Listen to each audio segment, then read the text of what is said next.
Hello, everyone. Welcome to Football Friday. It's a great day here in Milwaukee, Wisconsin. Nice and brisk in the 50s. Logan will be along shortly, but we got a full slate of ball to talk about. 3 games last night in college. We had the Monday night game and the Thursday night game to talk about. We'll talk about trades. Trade deadline's coming up on Tuesday. We've already had a bunch, including 4 more that we'll talk about on this show.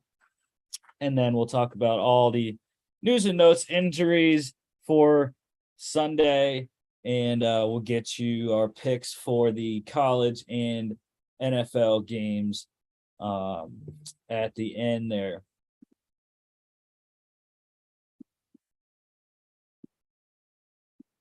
So last night we had a massive comeback. Number 24 NC State 22-21 over Virginia Tech.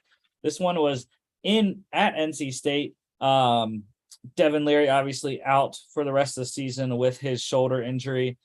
Jack Chambers started the game, I believe got pulled for performance. They were down 21-3 late in the third quarter. Just was terrible offense. But Mr. Morris, MJ Morris, comes in, saves the day, 3 touchdowns unanswered to end the game. 20 of 29, 69%, 265. 3 touchdowns, 13 carries, 12 yards. Chambers, 6 of 13, 46.2%, 31 yards, 4 carries for 12 yards. Grant Wells for Virginia Tech, not great. 11 of 22, 50% completion, 243 yards, 1 touchdown, 11 carries, 17 yards, 2 touchdowns.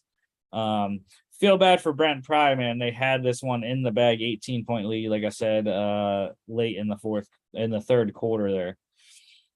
Leading ball carrier on the game, and neither team was really able to run the ball, but NC State's running back Jordan Houston, 9 carries, 31 yards, 4 receptions for 28 yards. Couple 100-yard receivers in this one. Virginia Tech wide receiver Caleb Smith, 3 catches, 141 yards, and a touchdown. That is 47 yards per reception. That's just ridiculous. And then Thayer Thomas, the veteran for NC State, 10 receptions, 118 yards, and 2 touchdowns.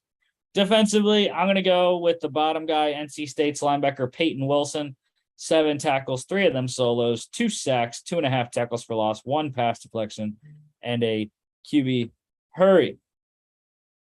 Virginia Tech easily covered, plus 13.5 over 39.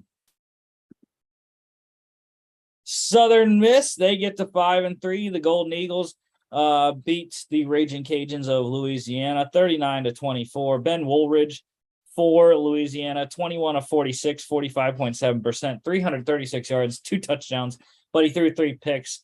Probably the demise of their game there. Southern Miss quarterback Zach Wilkie, 8 of 17, 47.1%, 137 yards, 2 touchdowns, and a pick. Golden Eagles running back Frank Gore Jr. had a great game, 23 carries, 87 yards, and a fumble rushing the ball. Caught 1 catch for 2 yards, but he threw a 52-yard touchdown pass, which was pretty cool to see. Receiving-wise, 200-yard receivers in this game as well. Louisiana's wide receiver Michael Jefferson, 6 catches, 179 yards, and a touchdown. And then Southern Miss wide receiver Jason Brownlee, 3 catches, 102 yards, and 2 touchdowns there. Defensively, I got to go with the top guy there. Southern Miss defensive back Malik Shorts, 11 tackles, 5 of them solos, 1 pass deflection, 1 QB hurry, and a pick. Also had to mention Southern Miss defensive back Natrone Brooks, 1 pass deflection, and a 52-yard pick 6. Southern Miss plus 2.5 over 43 easily. And finally, last college game from this week in between shows here. Number 14, Utah, 21-17 over Washington State. Cam Ward, 27 of 31, 87.1%. Great completion percentage. 222 yards, 1 touchdown, 12 carries, 28 yards, a touchdown, and a fumble. Cam Rising didn't play in this game. I'm not sure why. I don't know what's going on there, but Bryson Barnes, backup, came in and played very well. 17 to 27, 63%, 175 yards, 1 touchdown, 8 carries for 51 yards. Utah running back Jalen Glover led the way, rushing in the game, 20 carries, 76 yards, a touchdown, and 1 catch for 6 yards. Washington State really couldn't run the ball at all. Cam Ward was their leading rusher. Their leading ball carrier was running back Dylan Payne, 2 carries, 10 yards, 3 catches for 29 yards. Your leading receiver in this one, Washington State wide receiver Dejon Stribling, 4 receptions, 66 yards, and a touchdown. Defensively, gotta go with Utah linebacker Mohamed Diabate, 6 tackles, 3 of them solos, 1.5 sacks, and 2 tackles for loss. Washington State cover plus 7.5, under 56.5. Monday Night Football, the Bears shocking everyone, routing the Patriots in New England, 33 to 14. Mac Jones came back, started the game for New England, really did not play well. 3 of 6, 50%, 13 yards a pick, and 3 carries for 24 yards. Bailey Zappi played a lot better, 14 to 22, 63.6%, 185 yards, 1 touchdown, but he had 3 turnovers, 2 picks, and a fumble. Really cost the Patriots a lot of the game there. Justin Fields for Chicago, 13 to 21, 61.9%, 179 yards passing, 1 touchdown, 1 pick. And then running the ball, of course, he is very good at that. 14 carries, 82 yards, and a score. Leading rusher on the night outside of Fields, it was a tie. Bears running backs David Montgomery and Khalil Herbert both ran for 62 yards. Montgomery on 15 carries with a touchdown, and Herbert with 12 carries. And Herbert also caught a 25-yard touchdown reception. Receiving wise, Devontae Parker, leading receiver in the game, 3 catches for 68 yards on 5 targets. And defensively, what a game for Patriots. Linebacker Matt Judon, 4 tackles, 3 of them solos, 2.5 sacks, 2 tackles for loss, 1 pass deflection, and 3 QB hits. Roquan Smith also had a great game there. The Bears, massive underdogs, plus 8.5, over 40 easily. Not easily, but they got there. Ravens 5-3 over the Bucks, 27-22 in Tampa. Tom Brady 26 of 44, 59.1%, 325 yards and a touchdown. Lamar Jackson 27 of 38, 71.1%, 238 yards, 2 touchdowns, 9 carries for 43 yards. Gus Edwards, your leading ball carrier in the game, 11 carries for 65 yards for the Ravens. Running back Mike Evans, leading receiver in the game, he had 6 catches for 123 yards on 11 targets. Chris Godwin also got 11 targets. He caught 6 of those for 75 yards. What a night for rookie tight end Isaiah Likely. The Ravens rookie there had 6 catches, 77 yards, 1 touchdown, and on 7 targets. Mark Andrews going down early after only 3 catches to his detriment. Ravens running wide receiver Devin Duvernay, he caught 4 catches for 31 yards on 4 targets, but he also ran the ball twice for 33 yards and scored a rushing touchdown. Julio Jones scored a touchdown, which was weird to see. I wish it was Godwin for fantasy. But defensively, have to go with Ravens linebacker Justin Houston, 2 tackles, both of them solos, 2 sacks, 2 tackles for loss, and 2 QB hits. Ravens +2 over 46.5.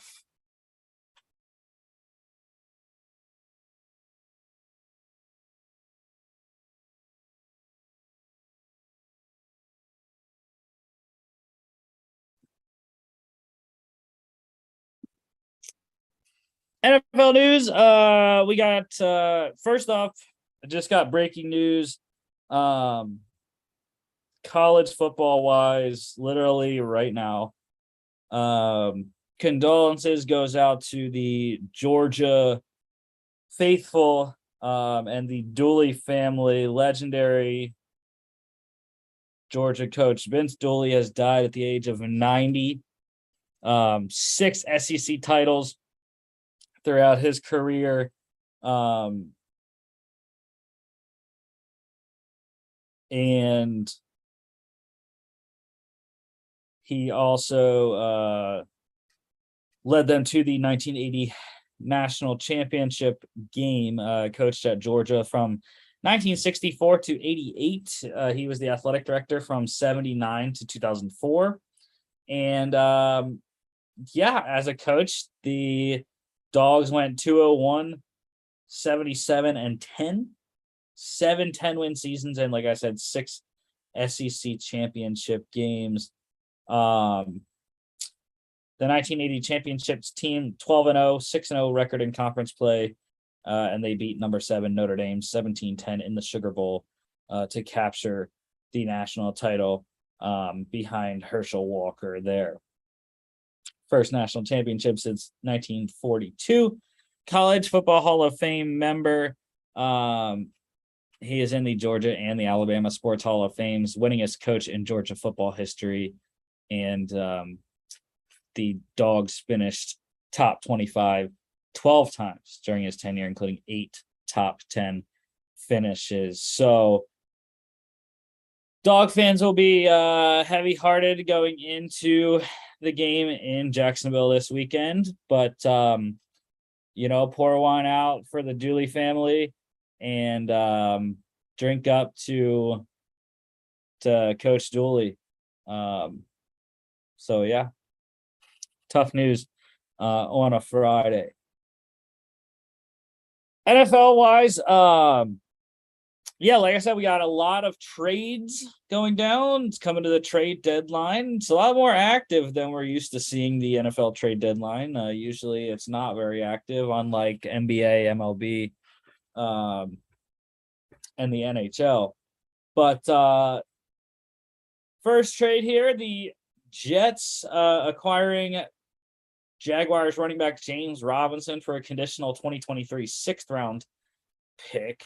He already it will be a 5th-round pick because he already has 340 rushing yards, and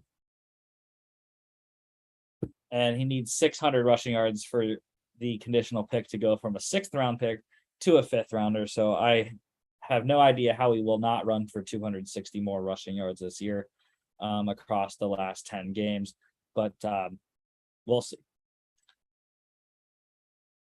Otherwise, though, I think it's a good trade for the Jets. They get some help behind Michael Carter and with Breece Hall going down for the year. So good trade. And the Jags wanted to move Travis Etienne into the lead back role. The Cowboys, they sent a 2023 6th-rounder to the Raiders for defensive tackle Jonathan Hankins and a 2024 7th.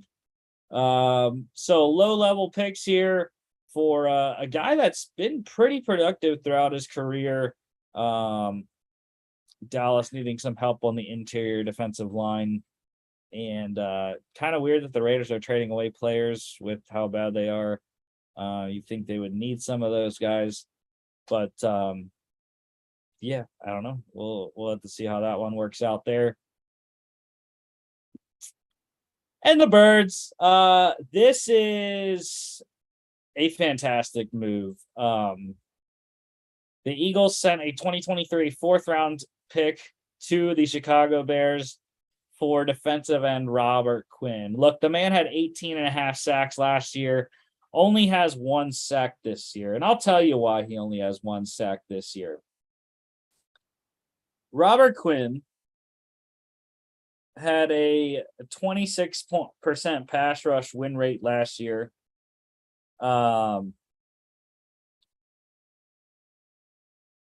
And the biggest issue was he was double teamed 29% of the time this year. So that was pretty crazy. That's why he only has 1 sack. I think it'll be very good for the Eagles. Pass rush there with Brandon Graham. Hassan Reddick has been a beast as of late. Josh Sweat, Javon Hargrave, and Fletcher Cox, along with Jordan Davis as well. And also the Eagles, the Bears are paying $7.1 million of Quinn's remaining salary this year. So the Eagles are paying him for the minimum, which is great for their salary cap. And also they agreed with Robert Quinn to nix the last 2 years of his deal, so he will be a free agent after this season. Great trade for Howie Roseman, who, again, I will reiterate, is the best general manager in the NFL, hands down. Lastly here, this one puzzled me. The Chiefs getting wide receiver Kadarius Toney from the Giants for a 2023 compensatory third-round selection and a 2023 sixth-round pick. I don't get it. I understand Kadarius Toney was a first-round pick in 2021. But I would not pay a third-round pick for a man that has not been on the field much throughout his 1+ seasons. It just did not make sense for me. Plus, Mecole Hardman just had a 3-touchdown game. I thought the receivers were really improving for Kansas City, Juju and MVS. I didn't get it.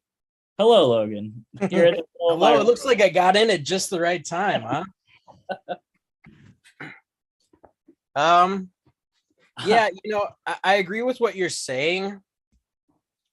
I think that kind of in a vacuum, if you're looking at this kind of as a baseline, I don't think it's very good compensation. However, I think it makes sense for both teams and where they're at. On the Giants end, they're 6-1 without him. Even though their wide receiver core has been decimated, they weren't using him anyways. They were winning without him. You get in a third and a sixth for a guy who's literally been a healthy scratch for you all year. That's a great move. You do it 9 times out of 10. On the Chiefs end, I think this is a team that can afford to take a flyer. You know what I mean? Like that third round pick is going to be high 90s. It's still a top 100 pick, but I think for the Chiefs, the risk is worth the potential reward. In that when Kadarius Toney has been healthy and playing, he can be electric with the ball in his hands, his ability to stop start, his yak ability. So I think what they gave up to the potential, and then for them at least, not a whole lot of risk, because like you said, they do have guys that are starting to come along. I think it was a decent move in that regard. And I saw someone on Twitter make a decent position on this, is that Mecole Hardman is a free agent next year. So it could be potentially hedging that bet. And then another thing is Sky Moore. They spent a pretty premium pick on Sky Moore. Mm-hmm. He seems to be doing a little bit better in the last couple weeks, but he hasn't kind of taken over as probably I think they were going to hope. So that is hedging a little bit there. So yeah, I mean, I agree with you in that I think on paper, like this isn't good compensation for a guy that like we don't know if he can stick around in the league based on his kind of character concerns. And if he really does want to play. But like I said, I think the risk is worth it from KC's perspective. So as a 2021 first round draft pick, he has missed 12 out of a possible 24 games. He's missed half of his game in the NFL so far, which is crazy in just one season plus 7 games. Yep. I do think though that the Chiefs were looking to get a Tyreek guy. That's what I think they want Kadarius Toney to do, is what Tyreek did, because they haven't had that guy to exactly replace the things that Tyreek can do, and they're similar builds. Obviously he's not a lot slower, but he's just a tick slower than Tyreek. But yeah, I didn't like it. One thing that is good for the Chiefs though, contract, obviously rookie deal. So they are under this year, $784K left on his salary this year. And then 2023 is 1.907 million. And 2024 is 2.531 million. And then you got the 5th year option possibility in 2025. But yeah, I didn't get it. It might not be a top 100 pick though, depending on how many compensatory 3rd round picks are given out. But yeah, did you have any thoughts on the other 3 trades we had? The James Robinson, Jonathan Hankins, Robert Quinn. Yeah, I liked both the James Robinson trade and the Robert Quinn trade. I think that, from the Jets' perspective, you're giving up a 6th rounder for a guy that is just a good running back. Like, he's just a good 3-down running back. He's not going to be the best athlete on the field, at any given moment, but he is solid in pretty much everything you want a running back to be able to do. So it's going to help negate the loss of Breece Hall. And for the Jets, that running game is so essential to how they've been able to win this year. They've really kind of taken the ball out of Zach Wilson's hands a bit. And it's worked for them, which is impressive considering that we were a little worried about this O-line going into the year, having lost Mekhi Becton again. But good on the Jets. And then I think in terms of Robert Quinn, I think it was a 4th rounder, right, that they got back? Yep. Bears paying all his salary. Yep. And the Bears clearing his salary. Andrew Brandt had a really good point on Twitter as to why the Bears might have done that, because I think a lot of people were a little confused by that. They're like, well, if you're only, getting rid of him for a 4th and you're taking on the salary, that doesn't feel like a lot of good compensation. Apparently there's a minimum amount teams have to spend in a given year, up to about 7 million. Yeah. And he mentioned that Quinn was one of like 3 or 4 guys that they could kind of reasonably work the cap on to reach that minimum. So that was his perspective on why he kind of thought they did that. But yeah, getting Robert Quinn for a 4th, I think I think he showed last year he's still got some stuff left in the tank for sure. I think this year might have been a little saving up for what he has left, considering that they're not as competitive. But yeah. Well, I don't know his exact age. I believe he's 34 or somewhere around that area, 32 to 34 range. So he doesn't have a lot of years left. And also, I mentioned before you came on, he was this year without Khalil Mack, his first year without Mack in Chicago. He was double teamed 29% of his pass rush snaps so far this year. A third, every 1 out of every 3 pass rush snaps, he was double teamed. So he's not going to get double teamed like that in Philly. Yep. Not with how Hassan Reddick has played.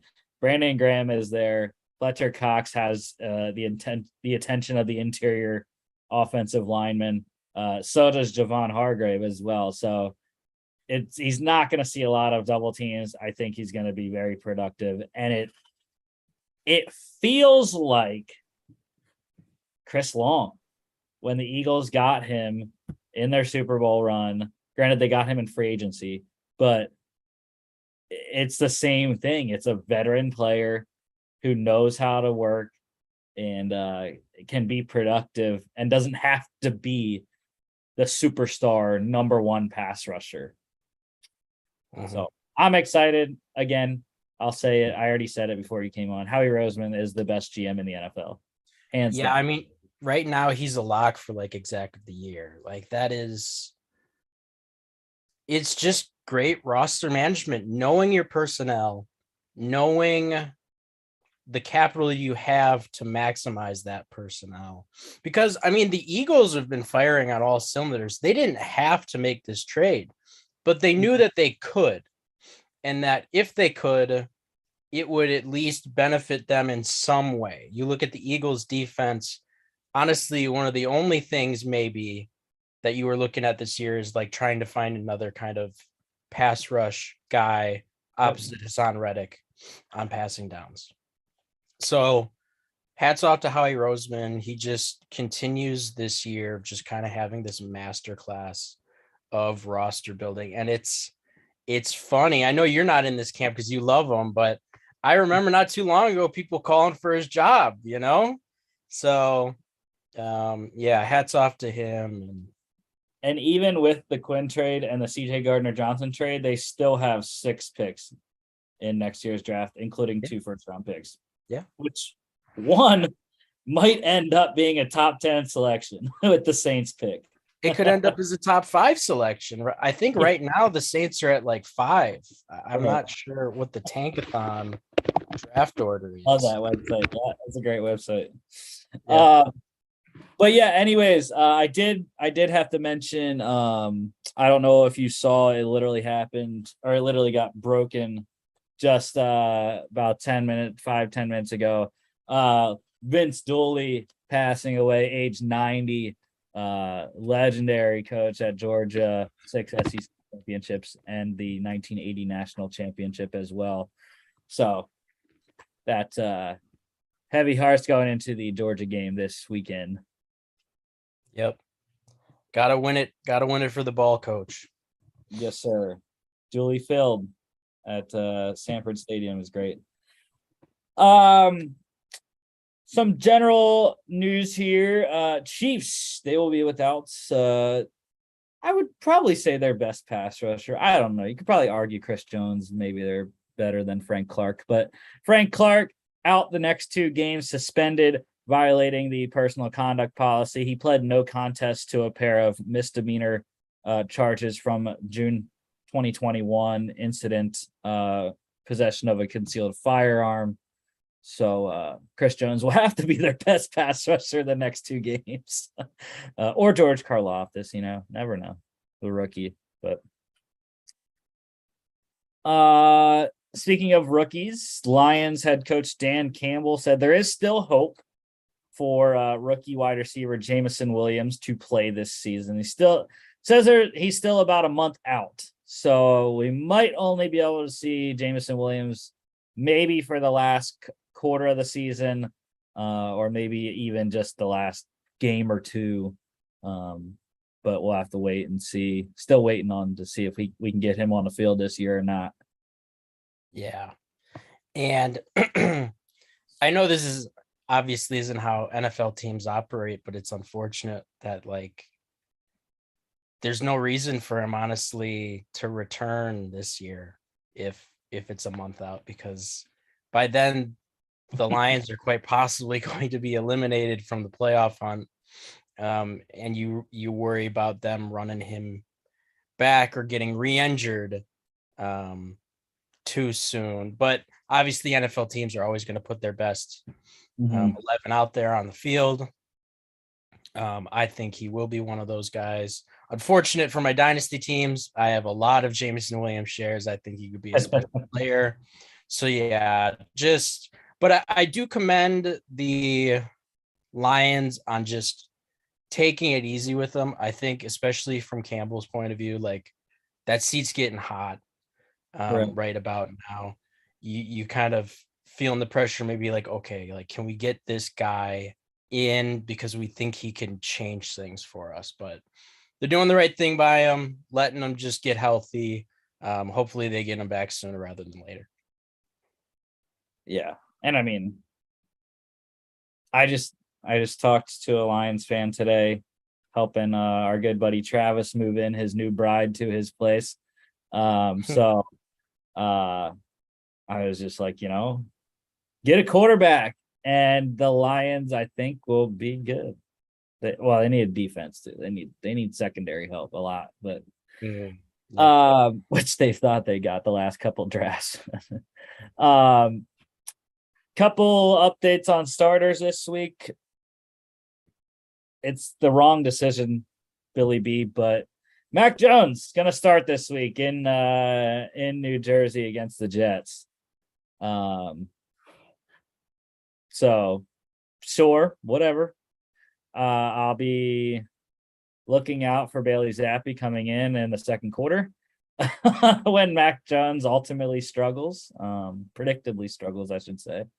But yeah, Mac Jones announced as the starter for this weekend. It's too similar to Brady Bledsoe. I mean, how can you not? Zappi's gonna win that job eventually. I just think he has to. Yeah, I think you're right. I think he'll win that job. I don't think he's going to keep that job like Brady did, though. No, I think Zappi is going to have a very good career as a bridge / backup quarterback. I don't think he has the ceiling to,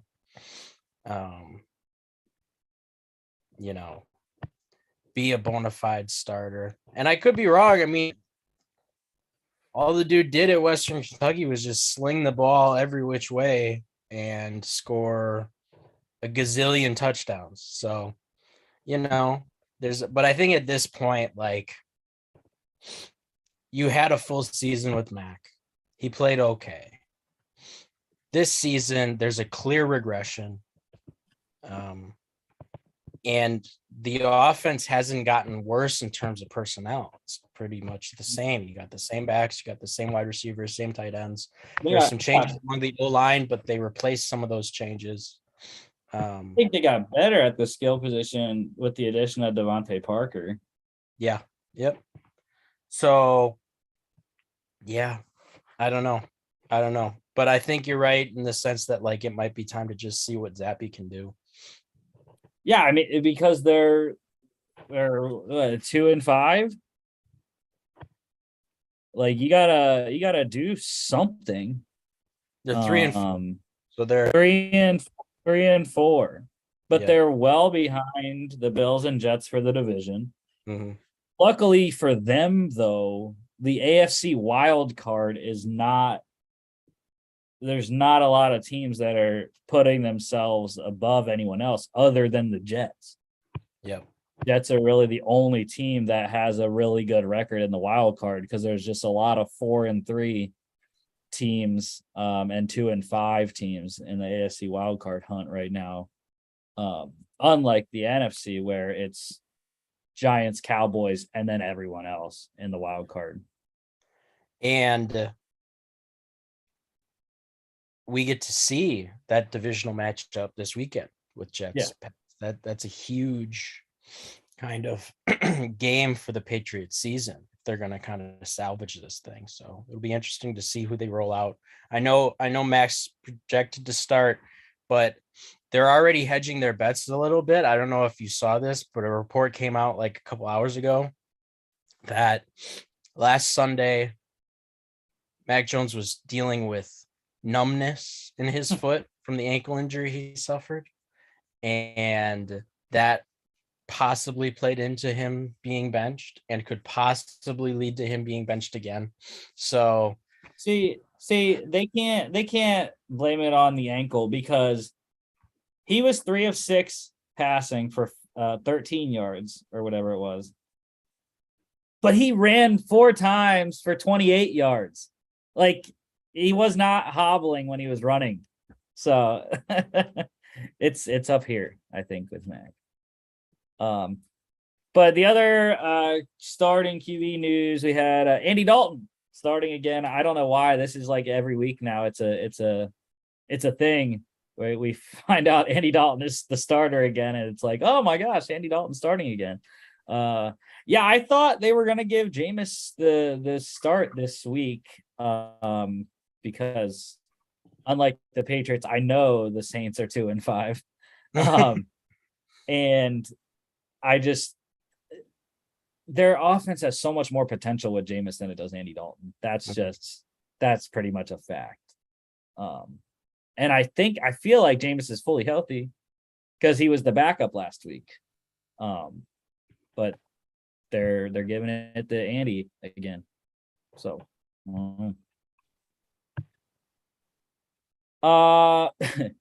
last night the Bucks game, Tom Brady broke another record. He is now the most sacked quarterback in NFL history. He surpassed Steelers quarterback Ben Roethlisberger. So congrats, Tom. That is your divorce present, sir. Oh, brutal. I had to. You had to say it once on the show today. I mean, That's your one that put it out. That's your Steelers Philly fan in you coming out. I put it out on social media, man. This is one of those stats where you're just like, this is a pure volume stat.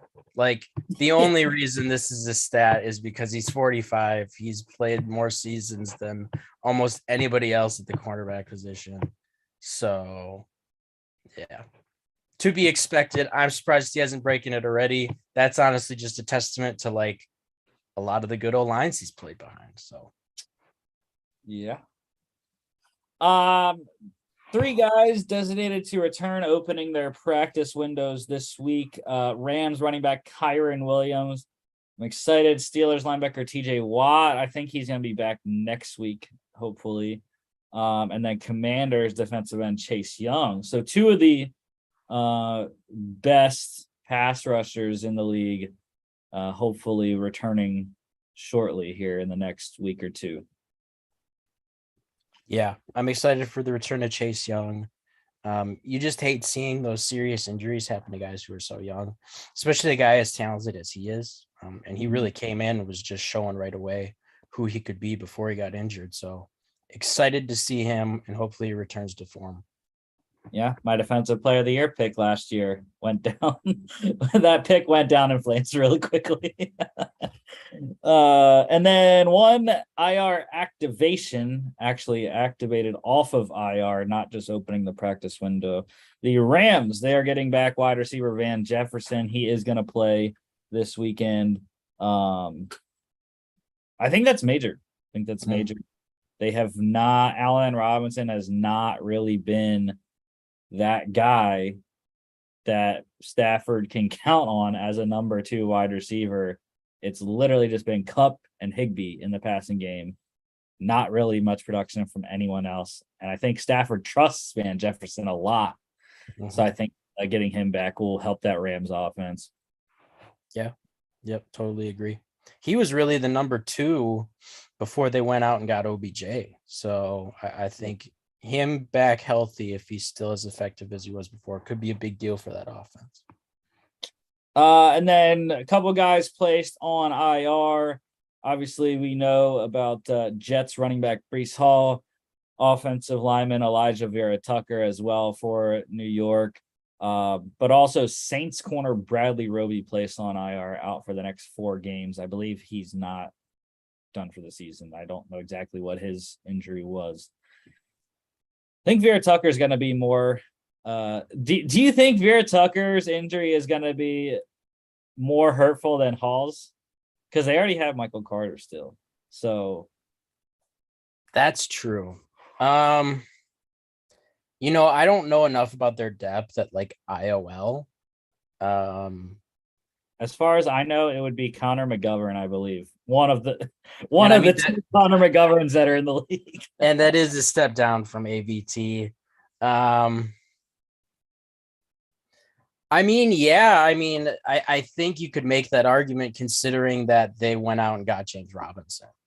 I think without the Robinson trade, I would have said no. I still probably would have gone with Brees for how quickly he took over that kind of workhorse role. And I think Michael Carter can still be a good situational running back when you need him to. But I think with the James Robinson kind of trade, I do think the AVT loss will have more of an effect.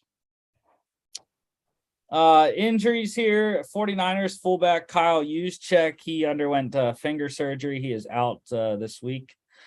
Broncos quarterback Russell Wilson. He is trending towards playing. I'm not gonna get up and do high knees right now.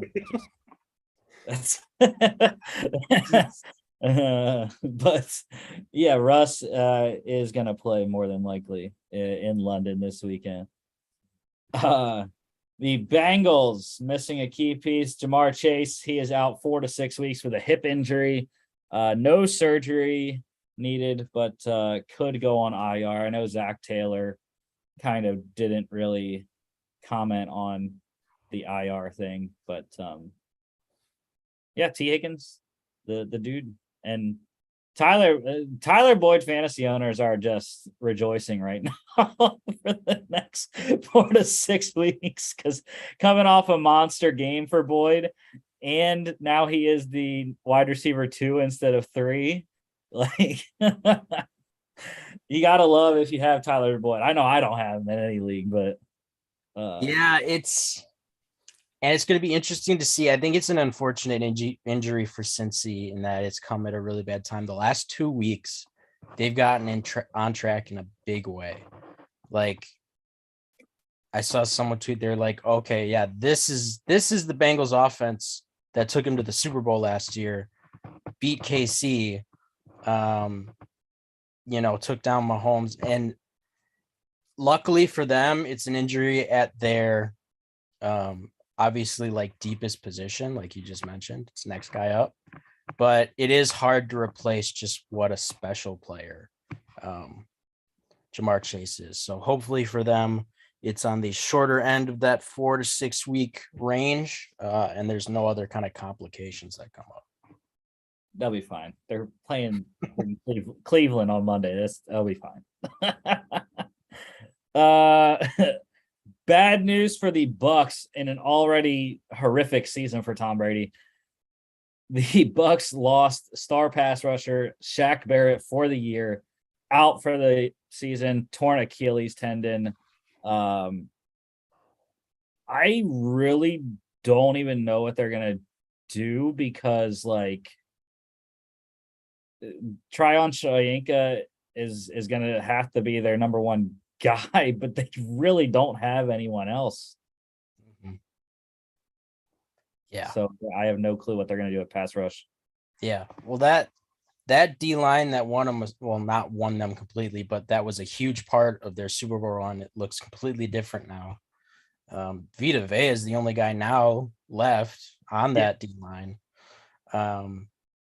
So yeah, and this last week we had been doing pretty well with injuries, and then it just shit hit the fan this past week, and it's unfortunate. Saw a tweet from John Lenyard, who's a Bucks insider that's really well respected, and he said Shaq Barrett's one of like the nicest guys like you could ever meet. So it's just unfortunate that it happened. And like you said, the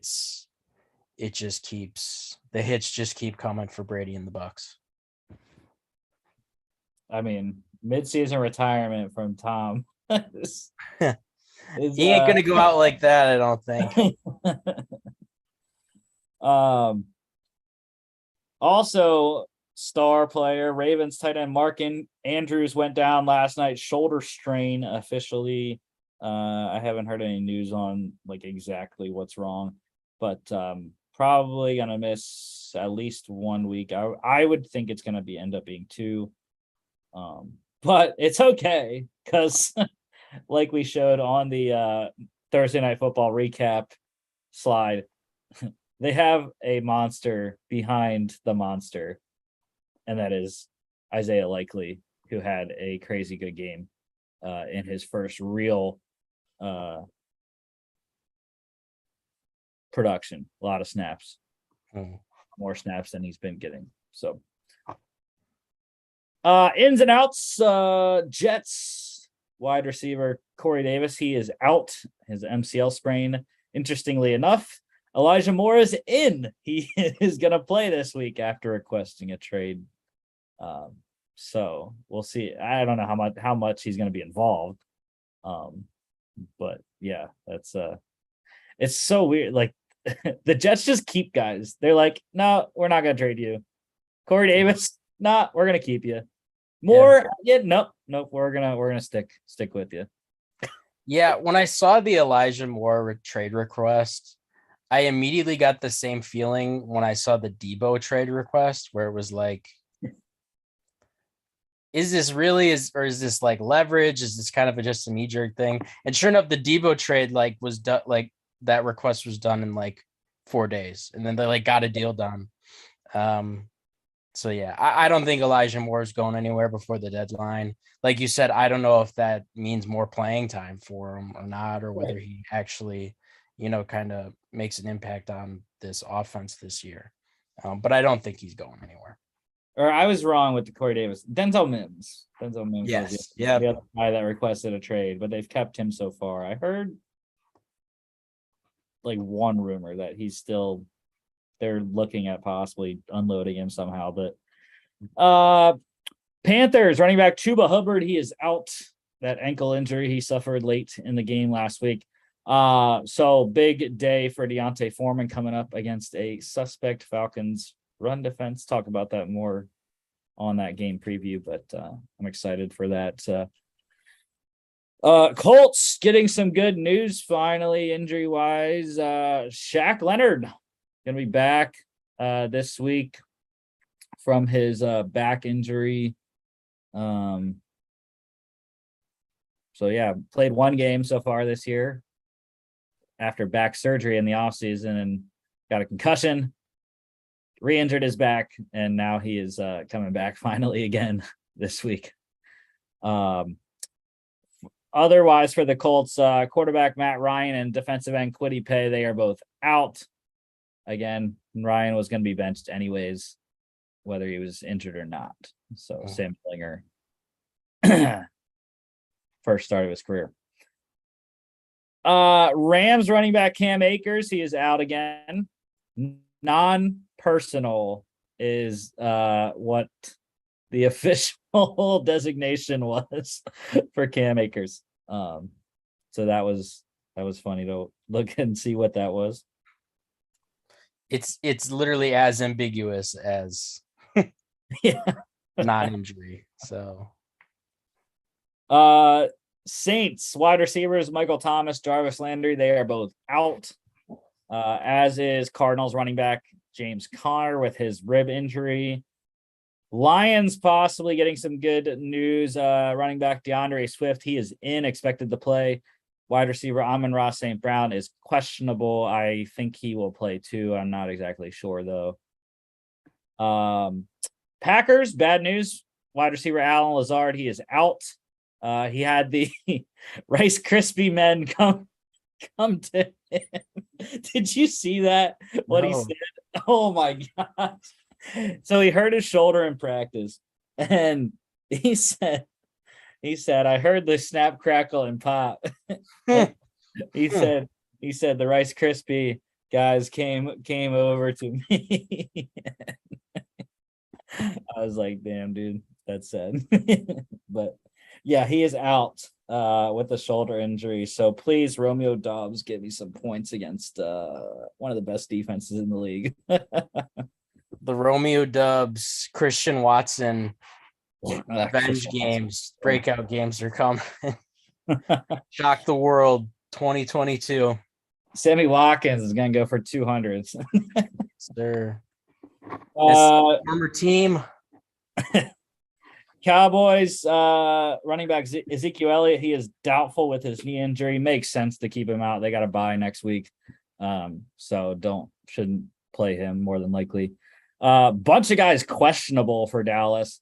Linebacker Micah Parsons with a shoulder, wide receiver Noah Brown with a foot, safety Malik Hooker with a hamstring, tight end Dalton Schultz, and defensive end Sam Williams, both with knee injuries, all questionable for Dallas against I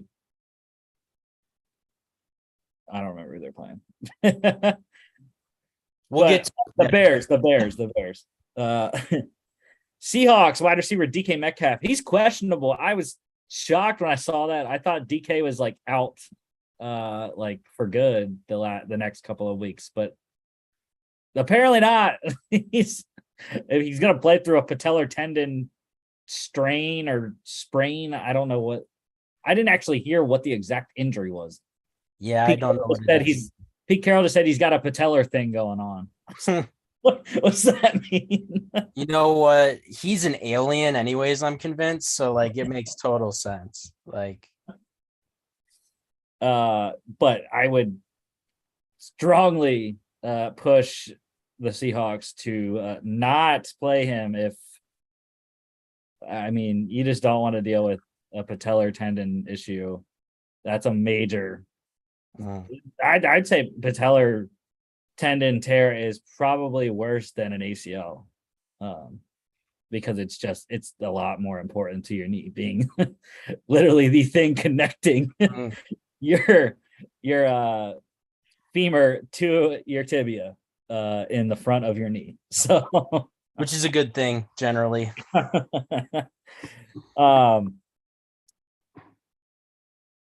And then last in and out, 49ers wide receiver Deebo Samuel. He is out with a hamstring injury. So yes, George Kittle, get all those catches that Deebo would get. And obviously Brandon Ayuk going to be a lot more utilized in this game as well than he already was. Some transactions. We got long snapper news. Hell yeah. The Browns, they have signed their long snapper Charlie Hewlett to a 4-year extension. Don't have the total value of the contract, but he got an $865,000 signing bonus and $1.952 million guaranteed. Great contract for a long snapper. Most guaranteed money in NFL history for a long snapper as well. Love to see it. You love to see it. And then a couple transactions here. The 49ers, they released running back Tevin Coleman, which I thought was weird because Elijah Mitchell has been out. Tyrion Davis-Price has been out. They have Jeff Wilson. They got Christian McCaffrey, but they also lost Marlon Mack off of their practice squad. So I'm having a hard time figuring out who is behind McCaffrey and Wilson because all their other guys are injured. So I don't know. I was again confused on why they released Coleman unless it's just money. But I didn't think he was making that much on their practice squad. I think he was on their practice squad. So yeah, I don't know. And then I realized I didn't write anything for the Dolphins Malcolm Butler thing. But anyways, the Texans, they released Kamu Grugier-Hill. That was a player asking for his release, which was interesting. But big loss for the Texans. He was their leading tackler this year. He has 40 tackles on the year. And he also this is a great tweet that I got from Tom Pelissero. Kamu Grugier-Hill has the top 2 tackle games in Texans history. He has a 20 tackle game and an 18 tackle game in his career with the Texans. So yeah, the Texans legend, Kamu Grugier-Hill. Yeah, hang the banner. Put him in the Ring of Honor. There's some space for him. Andre Johnson's the only one there. Matt Schaub, hey, come on. But anyways, and then finally Dolphins. They worked out a group of players that included corner Malcolm Butler. Again, I realized I didn't write any of that on here. It just says Dolphins corner Malcolm Butler on the I like script. that better. It's more ominous. You don't know what. Not signed yet, so he's technically not a Dolphin. Okay. Are you ready for your your terrible performance last week? This is by far your worst week in college football. It happens, you know. It's it's not even like it's that bad. Like he's still on a winning record by 6 games. But yeah, Mark, look, I don't know how I do it. I am picking for Mark, people. I make Mark's picks, and he's doing 6 games better than me. I don't know how this happens. But yeah, Mark went 20-8 last week. He is now tied with you for the lead, 173-65. You went 17-11.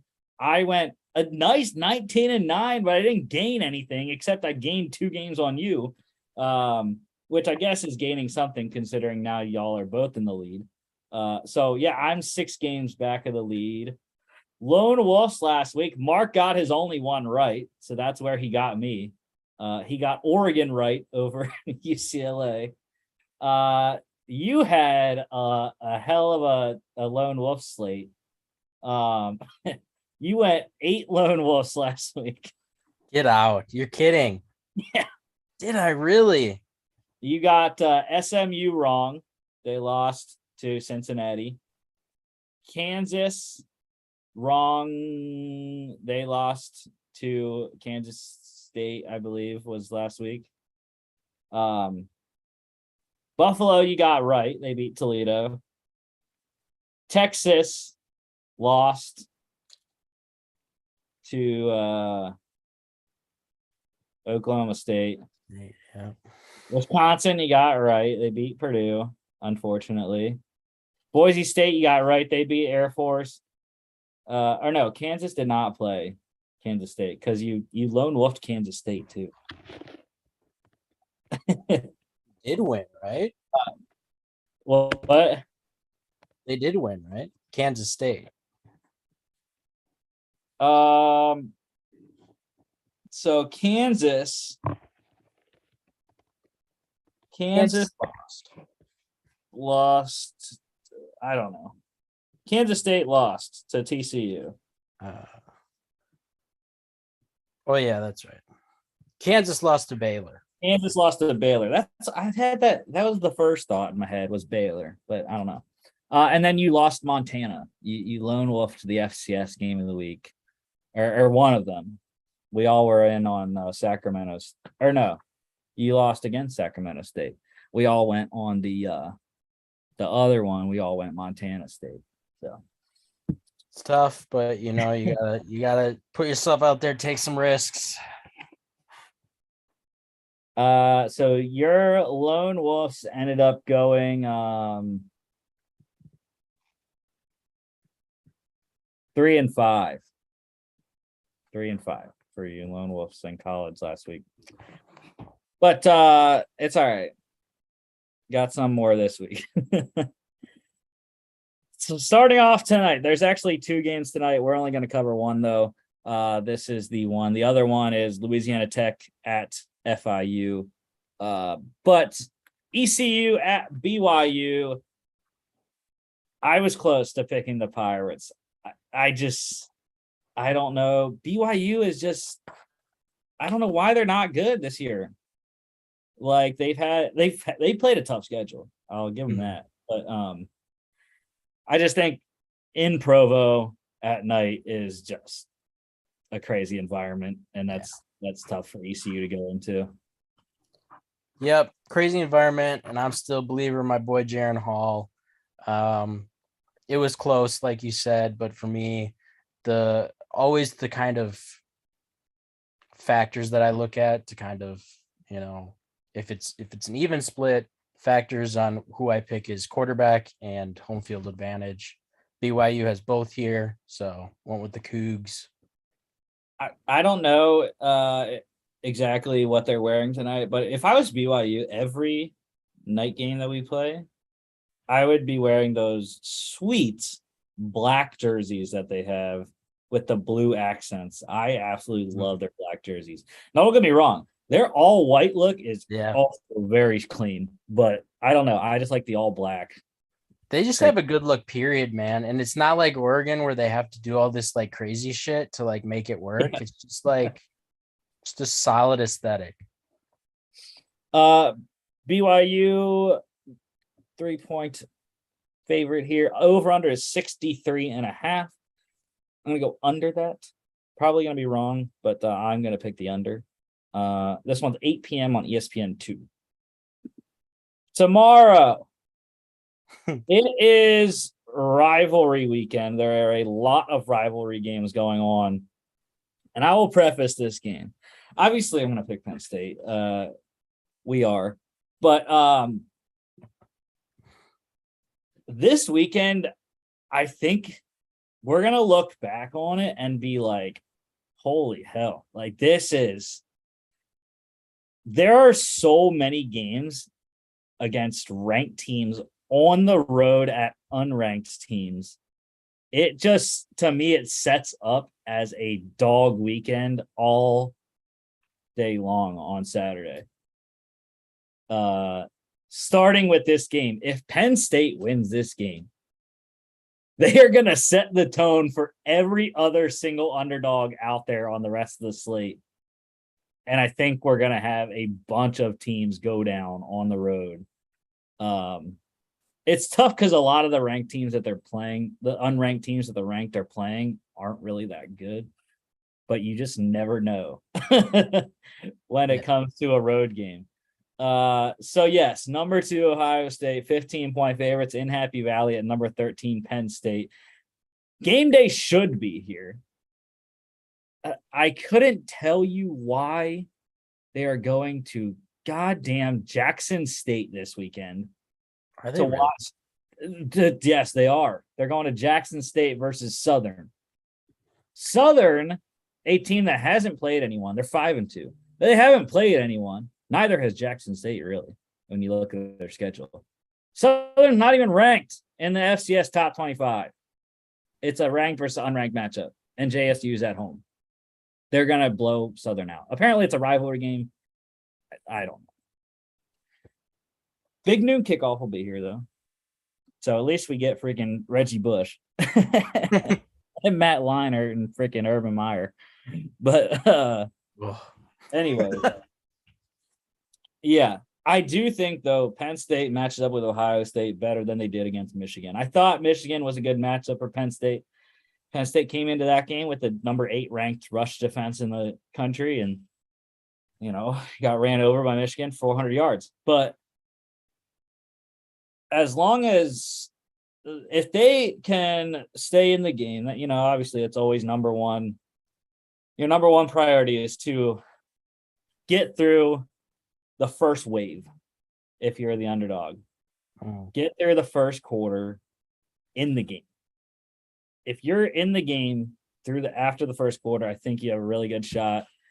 And Penn State has one of the best secondaries in the country. And I think they can match up with the receivers. The biggest issue is, can Penn State's offense score against Ohio State's defense? I didn't even know was that good, but they are very good, nationally highly ranked in many categories on defense. Yeah, this is going to be a really interesting game because I think this is the first test that Ohio State's really had this year. Last year was kind of like the primer. Iowa's not a good football team, but their defense is like coached well. Like they have a very well coached defense year in, year out. This is the first test. Hostile environment. Going to be electric. Like you said, ranked on ranked. Huge game for playoff implications. For me, I just think Ohio State has too many horses. Like it's just too. And historically, this has been a great game. And Penn State has gotten the better of them on more than a few times where they were underdogs. But I just think the depth that this Ohio State team has on offense is historical. Their best player on offense hasn't played like a game really yet. And he's not going to be in this one. And they just continue to roll. He just played So this week, though. I thought he was gonna play. JSN, Yeah, he I played think limited he's out. snaps last week against He Iowa. did. And then Yeah. he had to leave the Iowa game. So I think they're also holding him out of this one. I could be wrong. Okay. But that's what it boils down to me. I think it'll be closer than people think. I'd probably take Penn State to cover that 15 points. But like I said, I think that just there's just so much talent on that OSU roster. And for me, it boils down to, again, the quarterback play. I just don't think Sean Clifford has enough to keep him in it going into the fourth. Yeah, and there's a lot of things that I have wrong with this game. First off, I don't know what the schedule makers were doing. This game should not be at freaking 12 p.m. Eastern. Yeah. This it should be a night game. Every Yeah. Penn State Ohio State should always be night. I mean, and Penn State screwed themselves over by not having this as the whiteout game. Okay. Yeah. But when you do look at it, it's always weird because when they do have their whiteout games and they show you, Penn State's really not that good in whiteout games. They're like 500. But that's because they always play good teams in whiteout, and it's not certain that they're going to win. That's the whole point of the whiteout, is to get that crowd advantage. But yeah, I'm just not sure. There is something about Penn State is the lucky number 13, though. Just going into superstitions now. Penn State is ranked number 13, and it is Halloween weekend. Oh, okay. Things are gonna go crazy. I don't know if there's a full moon this weekend. I might have to check my lunar calendar, but he's bringing out the astrological charts. There's just something about number 13 and being a Halloween weekend. Kids are probably going to be going to this game all kinds of dressed up. So we'll see. We will see. That's not the worst analysis to make there. I don't think it's not irrelevant. But the over-under is 61 in this game, and for Penn State to win, it's going to have to go under 61 because they're not going to be able to outscore Ohio State. I do think Penn State wins it. It's going to be similar to 2016. Penn State's going to win 24-21. And then one thing before we move on, matchup to watch in this: cornerback Joey Porter Jr. against Marvin Harrison Jr. Yep. NFL bloodline on NFL bloodline. CB1, in my opinion, for the 23 class, and wide receiver one, bona fide right now for the 2024 class. Going to be electric. Yeah. And then we're going to get Joey Porter Sr. versus Marvin Harrison Sr. boxing match at halftime, which I think Joey Porter would win that matchup. Yeah. 12 p.m. Big noon kickoff on Fox.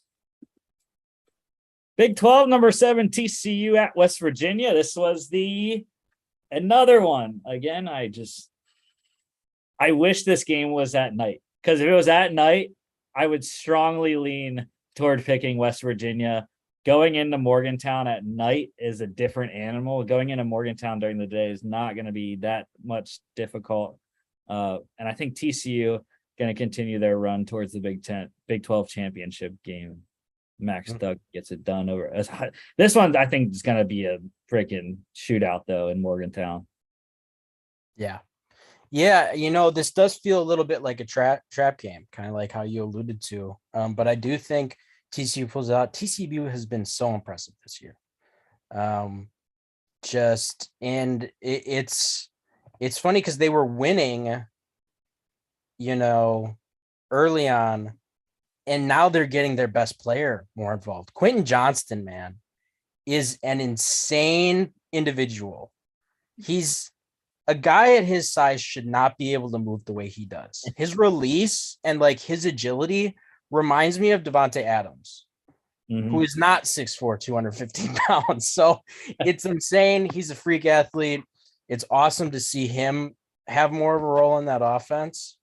So yeah, I agree. I think that they'll just keep rolling, man. Keep rolling till someone stops them. Till, like you said, that Big 12 title game. It's gonna be. I've said it all year. I've said it on every single episode of the pod. The Big 12 is electric this year. It's incredible. Jump ball, speed, change of direction. Quentin Johnson can do everything. Yes.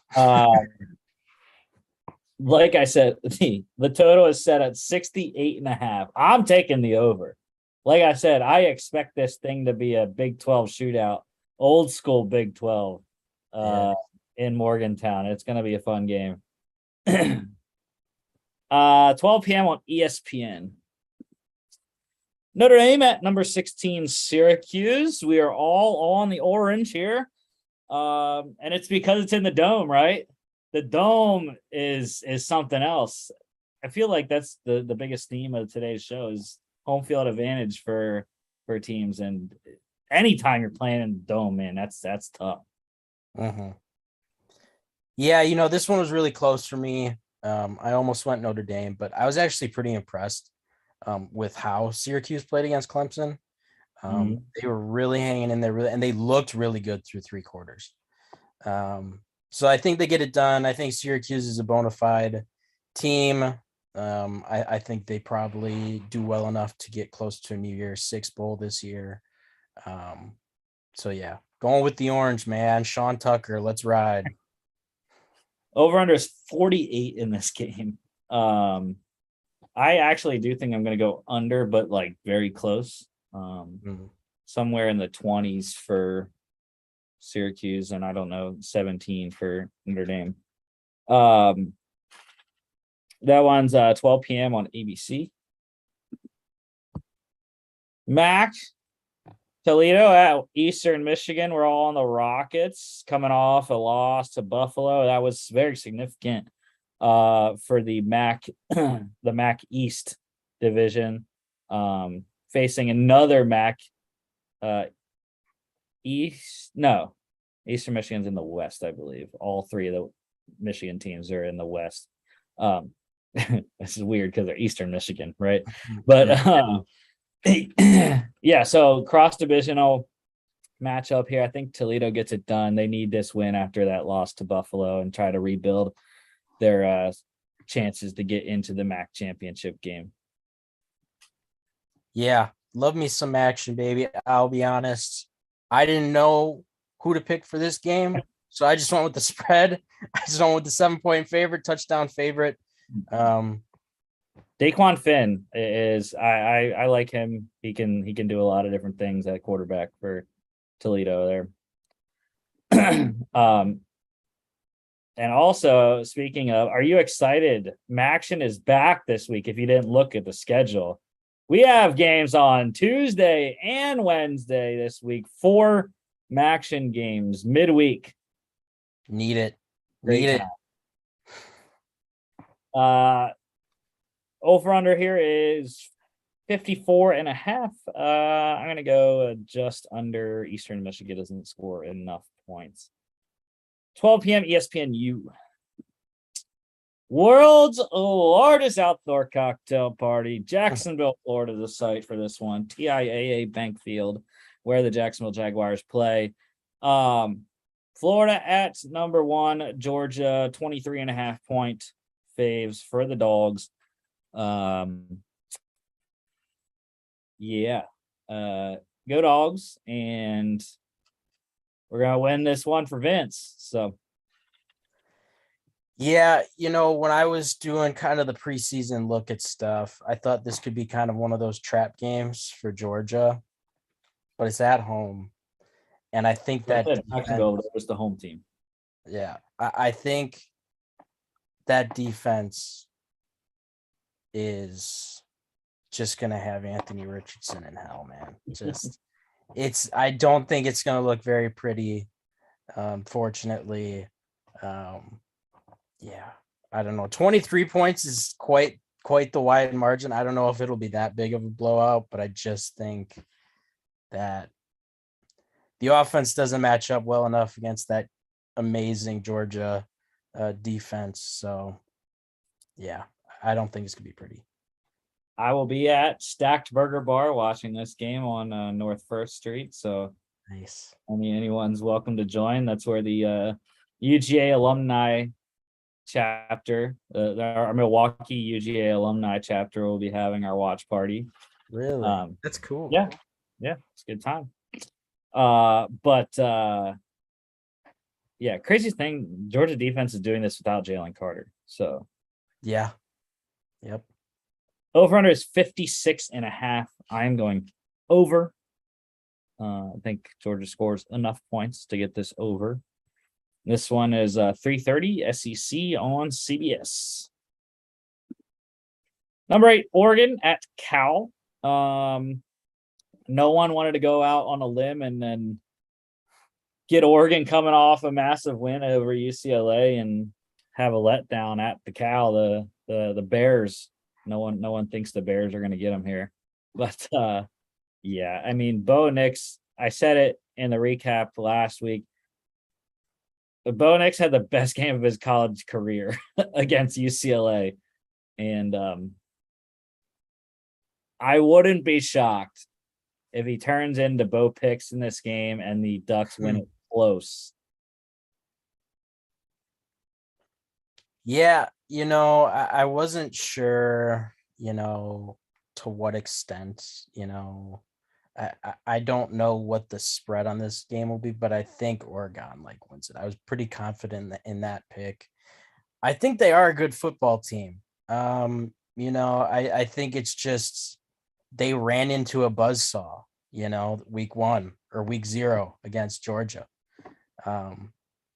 Since then, they've been pretty formidable. They've climbed their way back into the top 10 rankings. So yeah.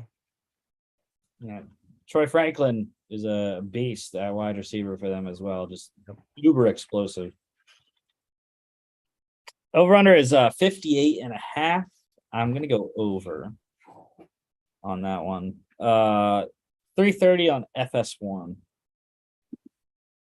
Number 9, Oklahoma State at number 22, Kansas State. You're alone wolfing the Wildcats for the second week in a row. You can go ahead. I'll talk about Oklahoma State in a second. I'm loving Lone Wolf in this. I just think that, like I said, man, Big 12 feels like anybody can beat anyone on any given Saturday at home. Kansas State, love their rushing attack. Love the athleticism of Adrian Martinez. Love me some Deuce Vaughn. I just think they're going to be able to kind of control the game in terms of establishing that run, getting that clock down. I think they win a close one.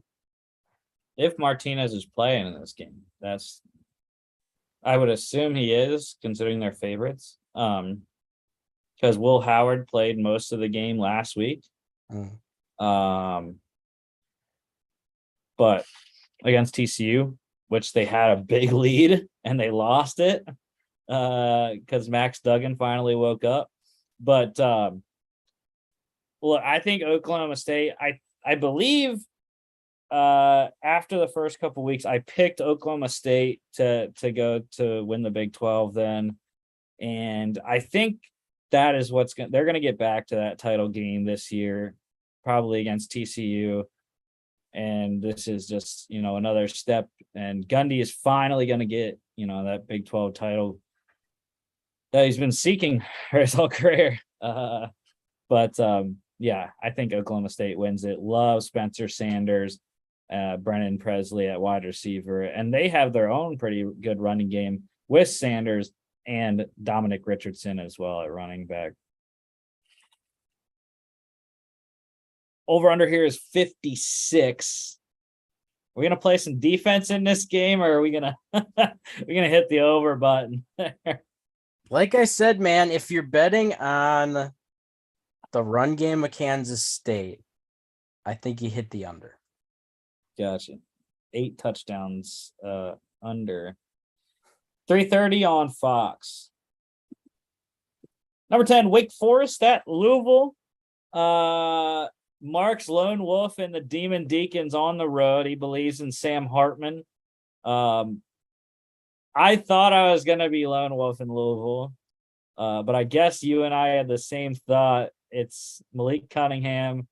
They're at home, and it just feels too trappy to not pick the Cardinals. Yeah. Yep. This is going to be, I don't know what the over is. Take it. This is going to be just a shootout, lights out. But I just think home field advantage. I think QB wise, it's a wash. They're completely different styles of quarterback, but I think Malik Cunningham's going to be electric enough to pull this off with his legs.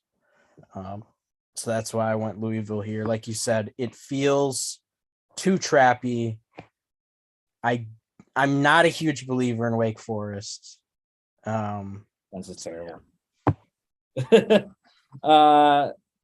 Yeah, the over-under is 64.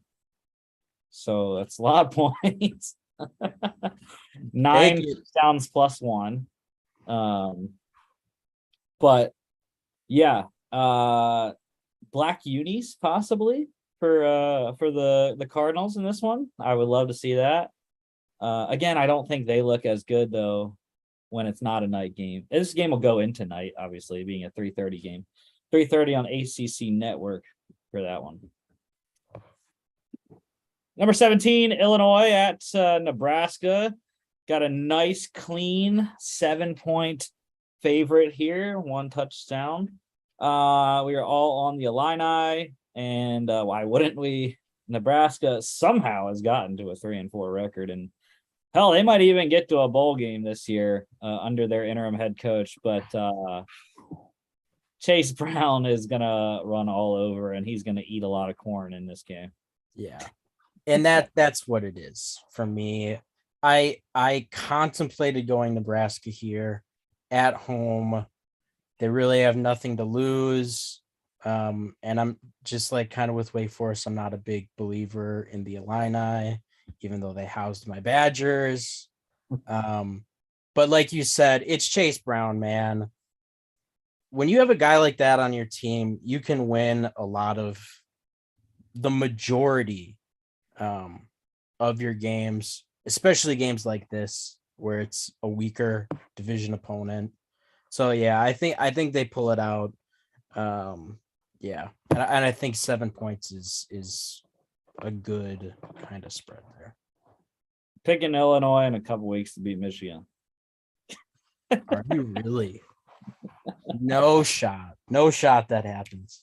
Oh, it's in Ann Arbor too, I believe. Oh my goodness. Over under is 50.5. I'm going under for that one. 3:30 on ABC. Number 20, Cincinnati at UCF. Mark's Lone Wolf and the Golden Knights at the Bounce House. I was close to picking UCF. Obviously, it's only 1 point advantage for them at home, but Cincinnati, I don't know. I just think they have persevered through all the preseason and early season hate that they got for the blowout from Alabama in the playoff. And then also, Cincinnati's not going to be as good. They lost Desmond Ridder. They lost all these guys. But here they are. They're a top 20 team, and they only have 1 loss. And they're probably going to go back to the AAC championship game. Yeah. I think that this boils down to just Luke Fickell showing he's an A+ S tier coach. Like, I think the best thing you can be as a coach at the collegiate level is just consistency. Just establishing an identity, and year in, year out, no matter what the turnover is, just getting to being competitive. That's what they've done this season. I think they continue to do that in this game. So yeah, go Bearcats. Yeah, I think the Cincinnati defense is going to be the biggest thing. They're going to make John Rice Plumlee turn it over a couple times because otherwise, Plumlee has been lights out on offense. Over under for this one's 55, pretty low for a UCF game. But again, like I said, the Bearcat defense is why I'm going with Cincy, and probably why I'm going to go with the under in this one. 3:30 on ESPN.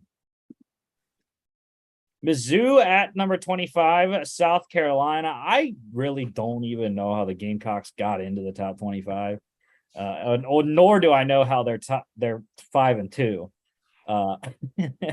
Well, for one, they got a Kentucky team without Will Levis.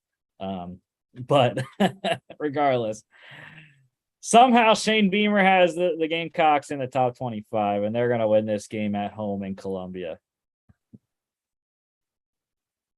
Yeah, played a lot better too. Yeah, I almost, this is another one of those games that felt a little trappy to me. I almost went Mizzou, but I don't think Mizzou can go on the road. And if it was in the other Columbia, if it was in Columbia, Missouri, maybe. Yep. Yeah. And I might have pulled for that upset there, but yeah, I think the Gamecocks pull this one out. Total for this one, I believe, is it's not the lowest that we have on the slate. It's the third lowest, actually. There's two lower than this one. 46 here. I'm gonna go over. I think Spencer Rattler and that South Carolina offense scores pretty good amount of points. I think South Carolina gets about 31 on the board in this game. 4 p.m. SEC Network.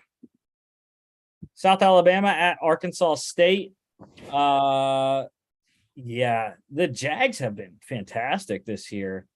And I believe I really don't think they have much competition to win the Sun Belt West. So I think this is just going to be another stepping stone to get to that Sun Belt championship game against who I don't know, because the Eastern teams have taken a dive. Coastal's lost one, JMU's lost 2 in a row. They're on a bye this week. And they're just, I think the Eastern teams are kind of just beating each other up, which bodes very well for South Alabama. Like I said, there's not much competition, especially since Louisiana has taken a step back this year. Yeah, the Fun Belt, man. Just like you said, I think that imbalance of power a little bit. Looks to be another game where just South Alabama is going to roll. Yeah, I really like their offense for USA. Over under is 54.5, and I'm going to go over. I think South Alabama completely rolls Arkansas State on the road. 4 p.m. ESPNU. Number 19, Kentucky at number 3, Tennessee. Kind of surprised it's only 12, to be honest, in Knoxville. But I didn't say this. I forgot to say this during the Georgia game, but could Tennessee have a letdown? They're looking ahead to Georgia. And, Will Levis is going to play in this game, So I'm just saying, it's a thought that I think Tennessee could have, just thinking about Georgia and not completely focusing on Kentucky this week. Yeah, absolutely. And I think that's a completely valid point. And that's the reason why I'm kind of on the opposite flip, where at least for betting purposes, I think 12 seems a little generous to me for Tennessee. Like you said, Will Levis is going to play in this game. Now, I haven't been particularly impressed with Levis this season, but he's been a little banged up, so you have to factor that in. If they get a healthy Will Levis, this is a game. This is a dogfight. So, like you said, I think hopefully Heupel's been on them. Just eye on the prize, stay focused, week one at a time, 0-0. Just focus week like that. And the way they've been playing, it does feel like that's the case for Tennessee, which is why I picked them here. Just every week, they just seem to go about kind of their business and kind of who they're about. So I like Tennessee here. I do I do think it could end up being by 2 scores. But I also think there's just an equal chance that this could be a close game if Will Levis is 100%. Ways Kentucky can win this game. We get an absolute monster performance for Will Levis. We get a very good game by Chris Rodriguez, and the Kentucky defense stands up like they did against Ole Miss. Even in a loss, the Kentucky defense played very well against Ole Miss. I believe they played well against Mississippi State as well. So that I think is, some of the ways that Kentucky could win this game. Over under here is 61. 61. Got to go with over if it's a Tennessee game. So over, sure. My head says under, though, just to throw that out there. 7 p.m. ESPN. That's also a factor. Night game at Rocky Top. It's going to be crazy. It is going to be. I default to a night game, black jerseys. I don't know. The black just looks so great. It does. Number 10, USC at Arizona. Trap game. Yeah, no. Arizona's not that good. Jaden Delora has actually somewhat impressed in some of their wins that they have had. And again, it's kind of like Tennessee, like USC. I understand they're on the road, but it's only 15 points coming off a loss to Utah. I think they absolutely smash Arizona. This is one where I don't think 15 is enough. I would definitely take USC minus 15. I just think it's going to be another, I think Caleb Williams is just going to let it rip, on this Arizona defense. This is going to be one of those statement games that's probably going to catapult him to New York, to one of the Heisman finalist positions if he keeps playing the way he has been this year. Have to see. I don't know. I haven't checked the status of Jordan Addison. Not sure if he's playing in this game after the injury against Utah, or what that injury was. So I'll wait to watch this game and see. Mm-hmm. Yeah, I've heard that it isn't as serious as it first looked. Because when I remember that video circling, because everyone was like, "Oh my God," for the draft, like Jordan Addison, what is this going to mean? Because it looked bad when you kind of looked at the video, but I don't think it was that serious. I don't know his status for this game, but I don't think he's going to be out kind of indefinitely. As long as they get him back for the championship, conference championship game, right? Mm-hmm. This is the highest over under of the weekend for us. 76.5. Good Lord. I mean, over that is no, you have to play the under. I mean, I said that USC is going to absolutely crush Arizona, but they're not going to win. They're not going to beat them 77-0, right? Well, and this could be, I think this could be a game where Arizona just gets kind of boat raced right away, has to become one dimensional, and they just get shut out. Not shut out, but just completely shut down. So yeah, I would for sure take the under there. What I'm looking at is a 56-14 game. Yeah. Which gets you to 70, and that is an under. 7 p.m. Pac-12 networks. I won't even be able to watch this game. Pac-12 I don't have. So yeah. Colorado State at Boise State. Yeah. Another pretty bad game. Somehow Colorado State has managed to get 2 wins this year. They are absolutely terrible. Colorado college football is not very good right now. Yeah. them and UC is just not good. Yeah. So It's unfortunate. 90s are over. I always get Cincinnati and Colorado mixed up. CU is Colorado, I believe. I don't remember. Yeah. CU Boulder, right? Technically. Which is weird because all the state schools are usually University of. Yep. But yeah, Boise State they have came out of the ashes. Things were going so terribly in the early part of the season in Boise, Idaho, and they are now 4-0 in Mountain West play, on their way to another Mountain West championship game appearance. And I mean, it's really been the change at quarterback. Talon Green has taken it over, and he has not relinquished it, playing very well. They're getting a lot of help from their running game. Him running the ball as well, because he's a very athletic quarterback too. So that's been, I think, the biggest thing I've seen for the Broncos, and why they have turned it around this season after starting 1-2 or 2-2. Yeah. Sometimes you just need that change, that, that little spark to kind of turn things around for you a little bit. And, focusing back on conference play towards teams you're a little bit more familiar with is also a good thing. So, yeah. Over under here is 43. Now that's interesting. I'm gonna go 43, but then Boise State is minus 25. I'm going over. 7 p.m. FS1.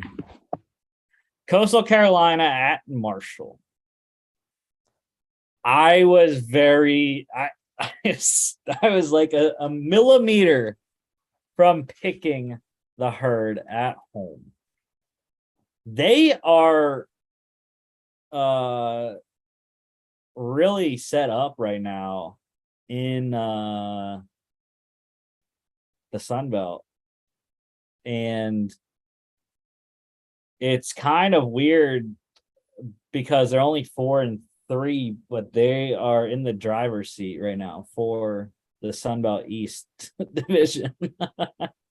So yeah, and Marshall has been very good against conference opponents, and it's just like Coastal got their one loss.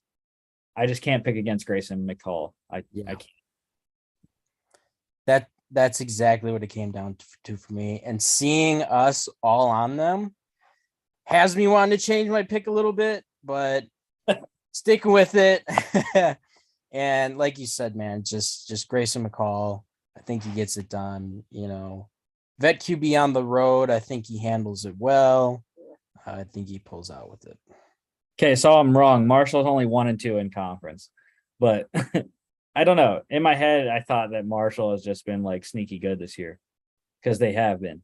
Obviously, they beat Notre Dame, who is now 4-3. So that win looks a lot better.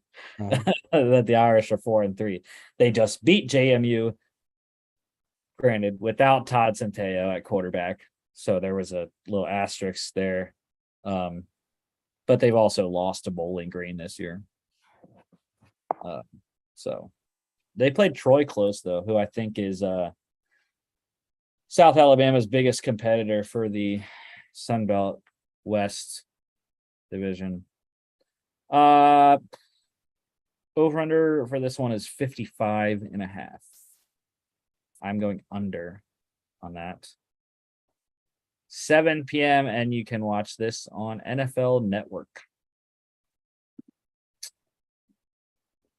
I don't remember what is for Paul Bunyan's axe, right?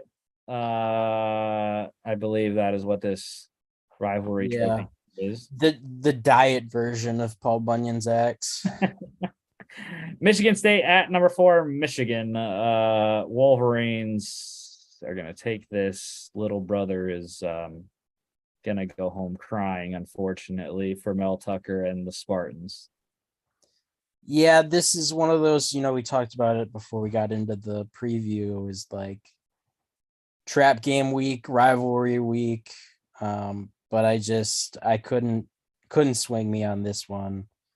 Um, Kenneth Walker's not running through that door anytime soon. So They're terrible, especially defensively.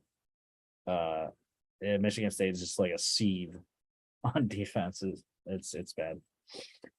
Over under is 55. I have to believe that's going to go over. 7:30 ABC. See, like, why is that game on ABC? Like, come on.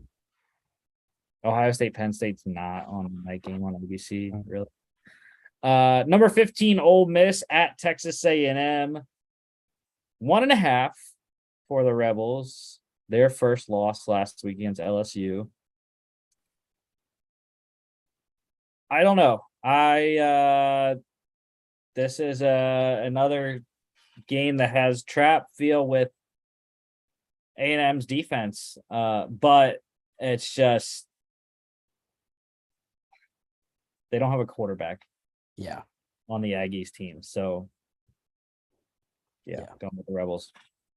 Yeah, for me, if Texas A&M had like any semblance of like offense right now, like I would have picked them like in a heartbeat. I just think that it's just too. I think Ole Miss's offense is just they're gonna be able to figure out Texas A&M's defense way before Texas A&M's offense is going to be able to figure out the Ole Miss. Yeah, yeah. So I just think you're going to get kind of a defensive struggle in kind of the beginning. But I think that eventually the Ole Miss offense is going to figure it out. You want to know how Ole Miss is going to cover this game? They're going to win this game 16-14. Get out. You think so, huh? Yeah. He's calling his shot. That's how it's going to go. Unfortunately. Over under is 54.5. So I'm picking the under. I have 30 total points in mine. And then 7:30 SEC Network. Big 12 Baylor at Texas Tech. You are lone wolfing the Red Raiders in Lubbock. I'm going with Baylor just because Baylor has been a better team than their 4-3 record shows. Blake Shapen played very well last week against Kansas. And I think the Baylor offense with Richard Reese at running back runs all over the Red Raider defense. Yeah, this is a close one. And the kind of identifier for me was the home game at night, kind of the atmosphere, I think, in Lubbock is going to be pretty electric. So I think they'll end up pulling out a close one. Over under 62.5. Go with the over on that one. Classic Big 12 game. 7:30 ESPN 2. ACC matchup, Pitt at number 21, North Carolina. You just mentioned the night game, and now you're going against the home team at night in Chapel Hill. It's going to be a lot of Carolina blue in the stands. See, so I had picked North Carolina because in case anyone hasn't been looking at the 2024 QB draft class yet, it's going to be better than this one. Yeah. Drake May is insane. That dude is legit. All the talent in the world. But I think for me, this comes down to kind of coaching. And I think Pittsburgh's going to be able. North Carolina has like no defense. Pitt does have a defense. So I think that Pitt, good coaching, well-coached defense, I think they're going to be able to take advantage of May's kind of inexperience, if you will, young quarterback. I think they'll win the turnover margin. I think then that'll be enough for them to get the win on the road in a hostile environment, but I think it's going to be close. Yeah, I always do mention the Pat Narduzzi defense. He knows how to coach it up, but Yeah, I'm going with that guy. Drake May has been lights out. And their passing offense, it's kind of weird that their passing offense is very good this year because they it's kind of a knock on Sam Howell, literally, because they pretty much had the same Yeah. pass catchers that they had last year, and they're so much more effective for some reason. Maybe it's that they got the experience last year and now they understand. But obviously the guy is still Josh Downs. That's still the number one dude. But yeah, it's kind of conflicting styles on offense. The spread passing attack of Drake May and Carolina versus the ground and pound Israel Bonaconda for Pittsburgh. So see which one wins out. I agree. It's going to be a close game, I think. But I'm going with the Heels. The total here 65.5. I am going to go just under. We're going to get an even 9 TDs, 63 for me. No field goals. 8 p.m. ACC network. Stanford at number 12, UCLA. Yeah, got to bounce back from the loss last week.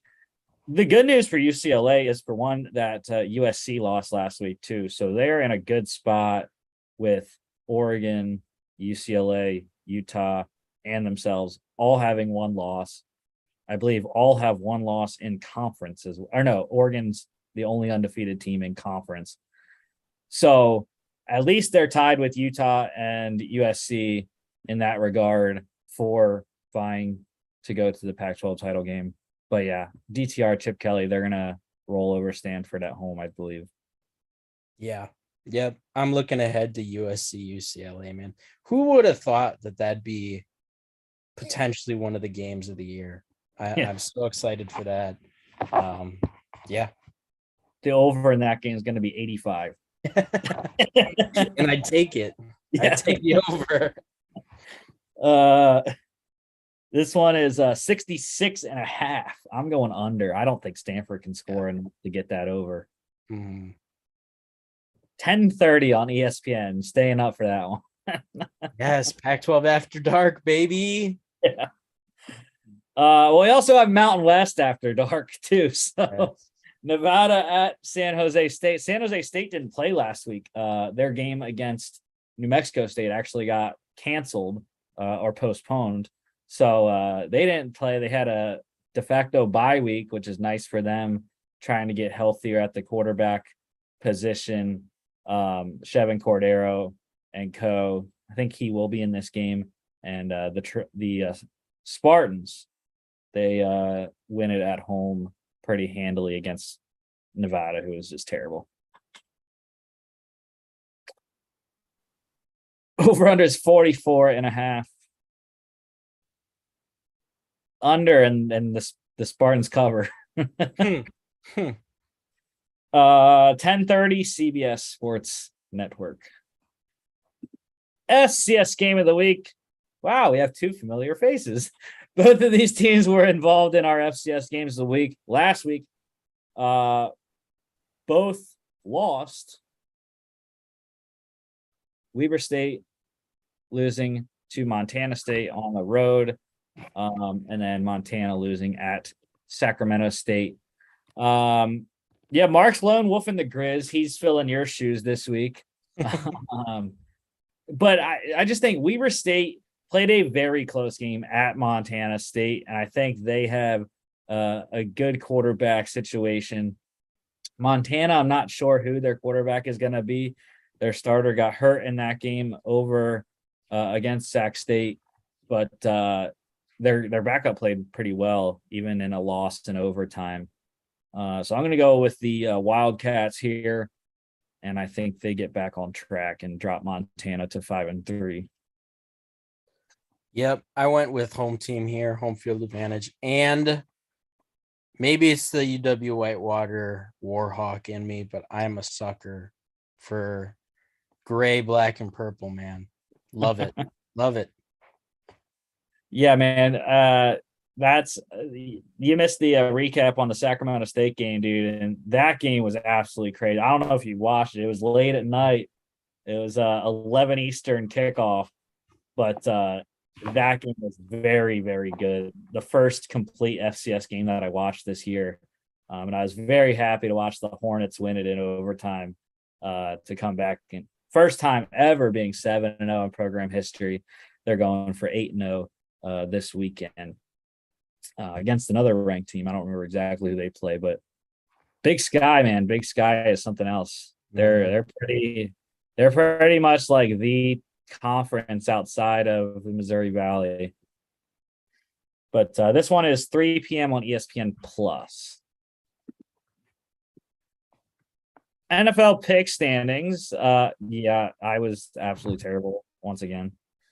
I just don't know how I'm gonna get back, man. You and Mark continue to be very good, and I don't know. I'm just terrible. But anyways, you went 9-3. Sterling record there. You are now you got marked by a game. He went 8-4. I went 5-7. I'm now 500. 9 back of you, 8 back of Mark, and you are 1 up on Mark. So kudos to you. You did not have any lone wolves last week. Really? 8 college, 0 NFL. Yeah. Mark got his only lone wolf wrong. He picked the Niners. They lost to the Chiefs. And I went 0-4 in lone wolves. How do I do that? I don't know. The Colts lost to the Titans. The Jags had the game for 3 3/4 quarters. Lost to the Giants. The Steelers should have won. They should have beat the Dolphins and they lost. And then the Texans, again, they had leads twice in that game and lost by 3 straight touchdowns in the fourth quarter by the Raiders. So again, my lone wolves just like seem to. I get there and then it's like it goes downhill in the fourth quarter. So just can't win, man. It's tough. Your lone wolf in the first game on Sunday. Broncos at the Jags, 2-5, 2-5 here, and a surprise 2.5-point favorites. We're sticking with the 2-5 thing, but yeah, the Broncos offense is terrible. I can't. I'm not. Why would I pick them? I don't know why you're picking them, but the Jags are the home team. They're gonna have 3/4 of that stadium filled with Jags fans. For me, I just think the Broncos have to win this game. Like, it's just a have to win. Like, and I know that doesn't necessarily mean they're going to, but they gotta. I don't know what they're gonna do if they don't. And for me, what I actually base this off with is that Broncos defense is legit, and I think they're going to be able to force Trevor Lawrence into some bad decisions, some mistakes. I think they end up winning the turnover battle, and I think that's what it comes down to. I think it's going to be close. I don't think the Broncos are going to run away with this by any means. But for me, these are two teams that are pretty bad right now. They're not playing good football, so I went with the defense. Are the Jags bad though, or have they just gotten bad breaks? Because their defense, I think, is relatively good. They do have a good defense, but I think they have a better offense, a lot better offense than the Broncos do, considering what Russell Wilson is putting up. I believe the Broncos are averaging around 17 points per game, which I think is good for 30th in the NFL. So yeah, I cannot trust that offense. The Jags, again, a home game pretty much in London at Wembley, and gotta go with the Jags here. And also, I think you mentioned Trevor Lawrence. I don't think Doug Peterson's not going to put the game on Trevor Lawrence's shoulders. It's going to be a lot of Travis Etienne and not up the middle either. The loss, or not the loss. They have, I believe, some injuries on the Broncos defense. Could be wrong, but I think you're going to see Travis Etienne. They're going to run a lot of wide zones to get away from the middle of the Broncos defense. And they're going to run away from Bradley Chubb every chance they get. Good idea, yeah. Here, this one, 39.5 is the total. And I am going under. 17-14 Jags win and cover. 9:30 ESPN Plus. 1 p.m. games here. Battle of Pennsylvania. Steelers at the Eagles. Eagles are going to be playing on a short week coming up. They play in Houston on Thursday. But they got this game first. Do believe I do like the Steelers to cover plus 11. But go Birds. Philly's going to win 7-0. Robert Quinn is playing in this game. Limited basis, but he will be playing. So I'm excited to watch him for the first time. Yeah. Yeah, I just don't think the Eagles are going to lose any steam until they hit division play. You know, I think the games against the Giants and the Cowboys, honestly, I think those are the only two, games that are kind of just rough on the schedule for them. The only two opponents. Now, to beat the. I think that there is a chance this becomes a defensive struggle, but I just don't think the Steelers have enough on offense. Yeah, especially, I hate to say it because I love Kenny Pickett, but until he stops throwing interceptions, it's going to be tough. Over under here is 43. I think I'm going to go with the over. Under, just under. I have a score in my head. It is 27-13 Philadelphia. So that does not cover, by the way, for the Steelers, unfortunately for me. But 27-13 is what I have in my head right now. Panthers at the Falcons. And the significance of this game. With the Bucs losing last night, the Buccaneers are now 3-5. The Saints are 2-5. This game is for sole possession of first place in the NFC South. And the Carolina Panthers are going to go into Atlanta. PJ Walker is going to throw the ball all over the Falcons secondary. And Deontay Foreman is going to run over the Falcons front seven. The Carolina Panthers are going to get another win under PJ Walker and Steve Wilkes and take first place and go 3-0 in the division. Yeah. This was a tough game for me to pick. And I can totally see it happening. And it's the absolute worst thing that could happen for this organization. There's no other way to put it. Obviously, don't tank, don't tank, that's, shame on you for thinking that, but tank, like try and get, don't do too good to not get a quarterback. You can't roll into next year with Sam Darnold, Baker Mayfield, or PJ Walker or someone else. Mac Jones is gonna be a Panther, isn't he? Matt Corral, dude. Matt Corral's coming off his ankle injury. He's gonna lead us to the promised land. But I don't know who the hell Christian McCaffrey is. We don't need him. We're gonna win games without him because we're winning without him. So I really do think, though, no Christian McCaffrey, it really lifted a weight off of the Panthers offense. I think there was such a pressure on Ben McAdoo and on any quarterback who has played for them this year to get him the ball, feed 22. Like that's what the game plan was. And the defenses knew it every week. And now it's sort of like the Chiefs, really, with losing Tyreek Hill. It's like, okay, now we can throw it to anyone we want. Throw it to just the open dude. Don't have to look to 22 every time. So I do think it's freed up PJ Walker, and I think PJ Walker is sort of feeling that XFL vibe that he had with the Houston whatever they're, I forget what they're, Houston Roughnecks. Yeah, I feel good about PJ Walker, and the Falcons defense is not that great outside of AJ Terrell. Yeah, you mentioned that kind of weight coming off, and I think it could just be also just a general relief from like there's no expectations for this team anymore. Whatever Mhm. expectations they had coming into the season, they're gone. The head coach is gone.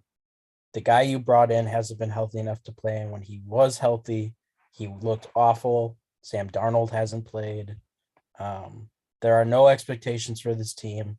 And when there aren't any expectations, you have nothing to lose. You can kind of play loose, and honestly, that's when your best ball comes through. So we'll see. We'll see if they can sustain those wins. Playing with house money, and the Carolina Panthers are going to the damn playoffs this year.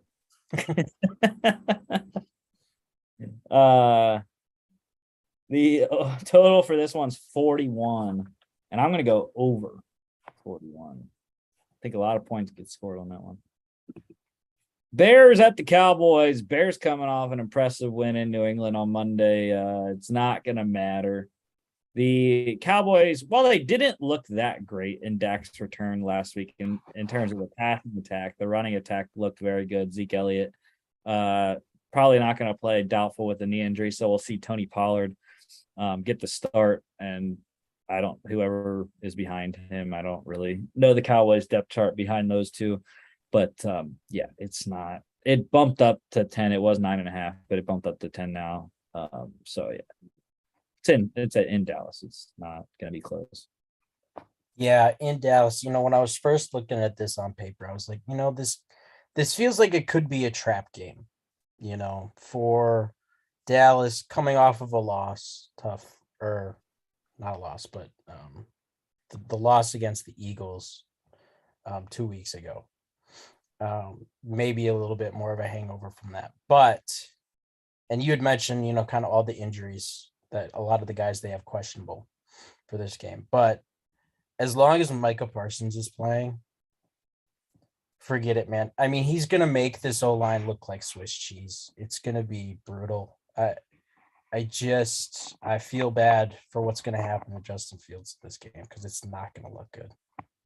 Yeah, I mean, Matt Judon had, I believe, 2 sacks was what he had on Monday night. How many?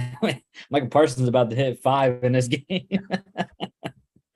Over under here is 42.5. I'm going to go with the under because I do think, even no Robert Quinn, the Bears don't literally they have 0 pass rush now.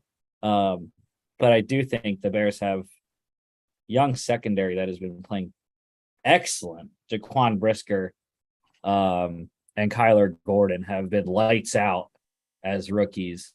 So I think they're going to play well against CeeDee Lamb and the rest of the Cowboys pass catchers and keep this thing under 42.5, though. I could see a similar thing how the Cowboys game went against the Lions last week. They won 24-6. I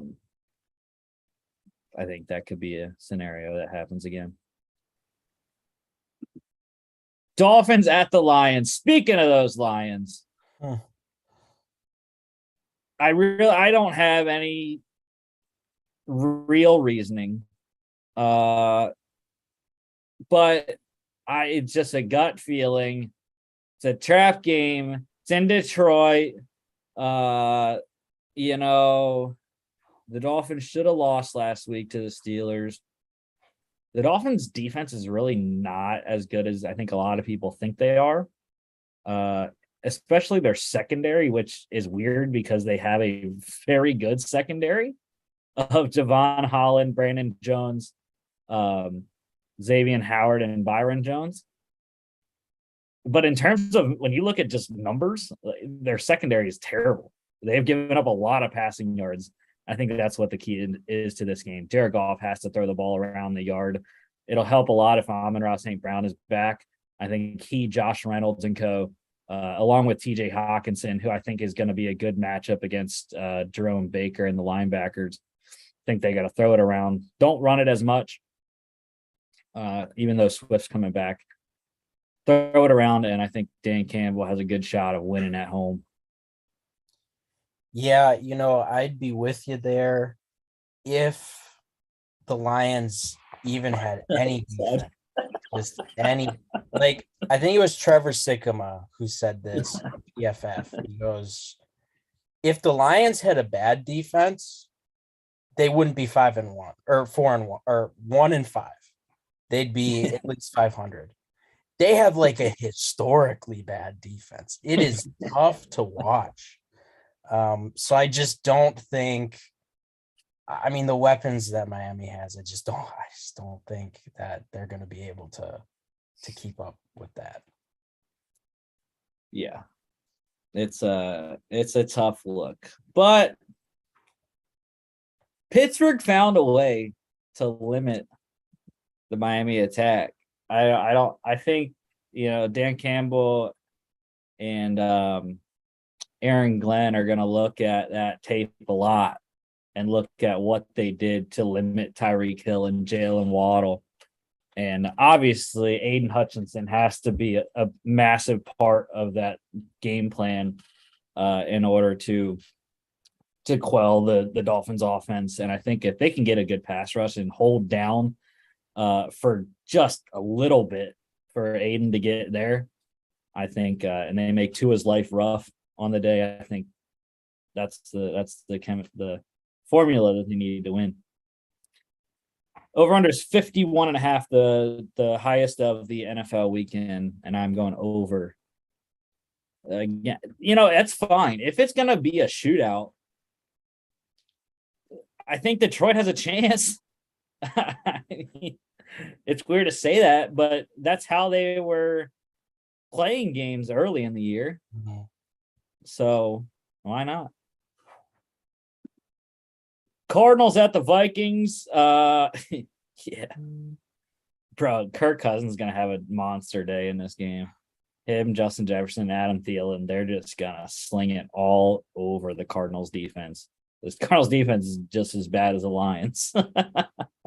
Yeah, it's not great. I almost picked the Cards because I just feel like the Vikings don't have that hard of a schedule. I don't think they're as good as their record maybe indicates.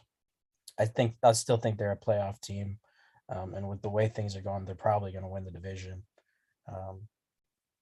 But like you said, like, I just don't. And for me, I think Dalvin Cook's going to run all over him. Like, I just don't think they're going to have an answer on the D line and that's going to open up so many opportunities in the play action game to where they're just not going to be able to keep track of Justin Jefferson. The offense is going to look as well balanced as it can. And yeah, I just don't think the Cardinals have the defense to compete with that. Over under here is 49. I think I'm going to go over on that one too. Mm-hmm. Relatively higher scoring. Because D-Hop, that's the only thing the Cardinals are going for him right now is Hopkins. Raiders at the Saints. Yeah. I'm lone wolfing New Orleans. Tough look. No Michael Thomas, no Jarvis. But they do have one guy. That's Mr. Olave. And I think he's going to have a great game against a Raiders secondary that's not very good, who are dealing, I believe, with injuries as well. I think Abrams a little nicked up at safety. Not exactly sure, but in my head, I don't know why. I think Nate Hobbs might be a little banged up too. But yeah, I'm rolling with the red rifle. I wish it was Jameis because I think they would have a lot better chance at winning this game if Jameis was playing. But their defense, I think is gonna give Jacobs a test. Josh Jacobs has gone up against very poor rushing defenses the last 3 weeks, and that's why he's putting up 30 freaking fantasy points per game in the last 3 weeks. But the Saints front seven is not those defenses that they played, and they're going to limit him and make Derek Carr throw it. And if that's the case, I'll take my shot with the high quality matchup of Marshawn Lattimore versus Devontae Adams. Yeah, I love me some Chris Olave, but I think that the Saints might just be a bad football team, man. And I think it comes down to I'm just not sure what the plan is from a roster building perspective, right? So they were aggressive. They traded all those picks to get Olave in what was clearly a win now move. And then they traded away one of their best secondary pieces and drafted a developmental left tackle, didn't re-sign Teron Armstead. It just doesn't feel like they keep contradicting themselves. And I just don't think the roster is talented enough to kind of win games like this. I think that the Raiders are a team that can get hot and kind of get on you fast with the weapons that they have. So I think they'll be able to pull this one out. Over under here is also 49. However, I'm going under on this one. AFC East matchup, Patriots at the Jets. We're all on the Jets here. I don't know how the Patriots are favored for one.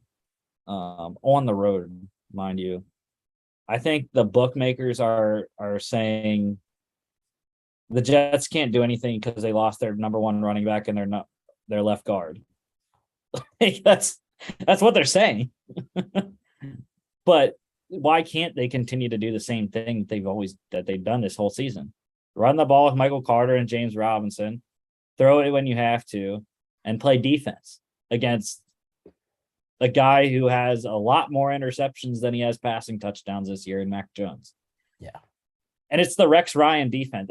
It's the Rex Ryan freaking Jets again, right? I forgot to say this when we were talking about those two injuries earlier. It's literally the formula that Rex Ryan used to get to the AFC Championship game in 2009. You run the ball, you play defense, and you play action off of it. Yep. You're totally right. I didn't even really make that connection, but it's funny because the last time it was okay to unanimously pick the Jets against the Pats was in 2009. You would, in between that time from then till now, you'd never make this pick. But I think they do it. On the road, you have a quarterback controversy currently happening. I'm not sure either of those guys is good enough to get you where you need to be for a win here. And I think this comes down to, I think the defenses are pretty evenly matched in how good they're coached and what personnel they have. But I think the offense is just going to run smoother for the Jets. So I think it'll be close, defensive battle, divisional rival. But yeah, like you said, I'm shocked that the Patriots are favorites on the road here. You want some more comparisons to history in this game? This is not as early as I believe it was week 2 when Drew Bledsoe got injured and Tom Brady went in the game and lost that game against the Jets. But if the Jets injure Mac Jones in this game, Bailey Zappi comes in. They still lose, just like Brady did against the Jets in his first action as a quarterback. Bailey Zappi, granted, it wouldn't be his first start because obviously he had those couple starts when Mac was injured before, and he won some of those. But I'm just saying, Bailey Zappi goes the rest of the year as the starting quarterback of the New England Patriots. Maybe they get into the playoffs, maybe they don't. But Yeah, that would be just crazy if Mac went down against the Jets just like Bledsoe did many years ago. Uh sorry, Drew. But over under is 40 here. I have to believe it's gonna go under, right? Yeah. I got the Jets 23-14 in this game.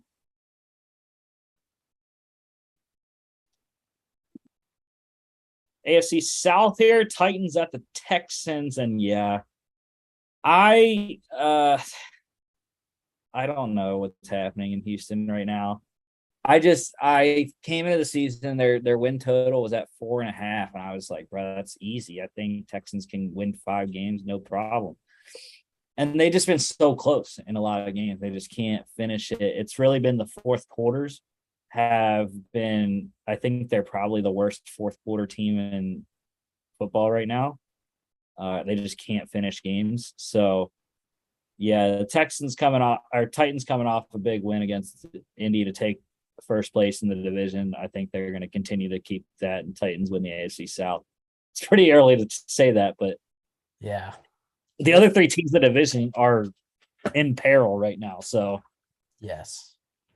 Yeah, it is looking like Tennessee's going to benefit from another weak AFC South. But that's not taking anything away from Tennessee, who's looked solid, like you just said, coming off a big win. For me, this boiled down to like who's stopping Derrick Henry. Like, who on this defense is doing that? not Kamu Grugier-Hill. Yeah, I was just gonna say they got rid of their leading tackler. What? I mean, you're just asking for another highlight reel.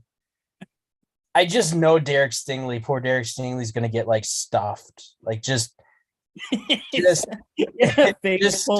into oblivion. It's gonna be on like the NFL commercial replays for the next year. Yeah, I don't know. Derrick Henry's going to run for 300 yards in this game. Luckily, I'm not playing against him in fantasy. At least I don't think so. Over under is 40.5.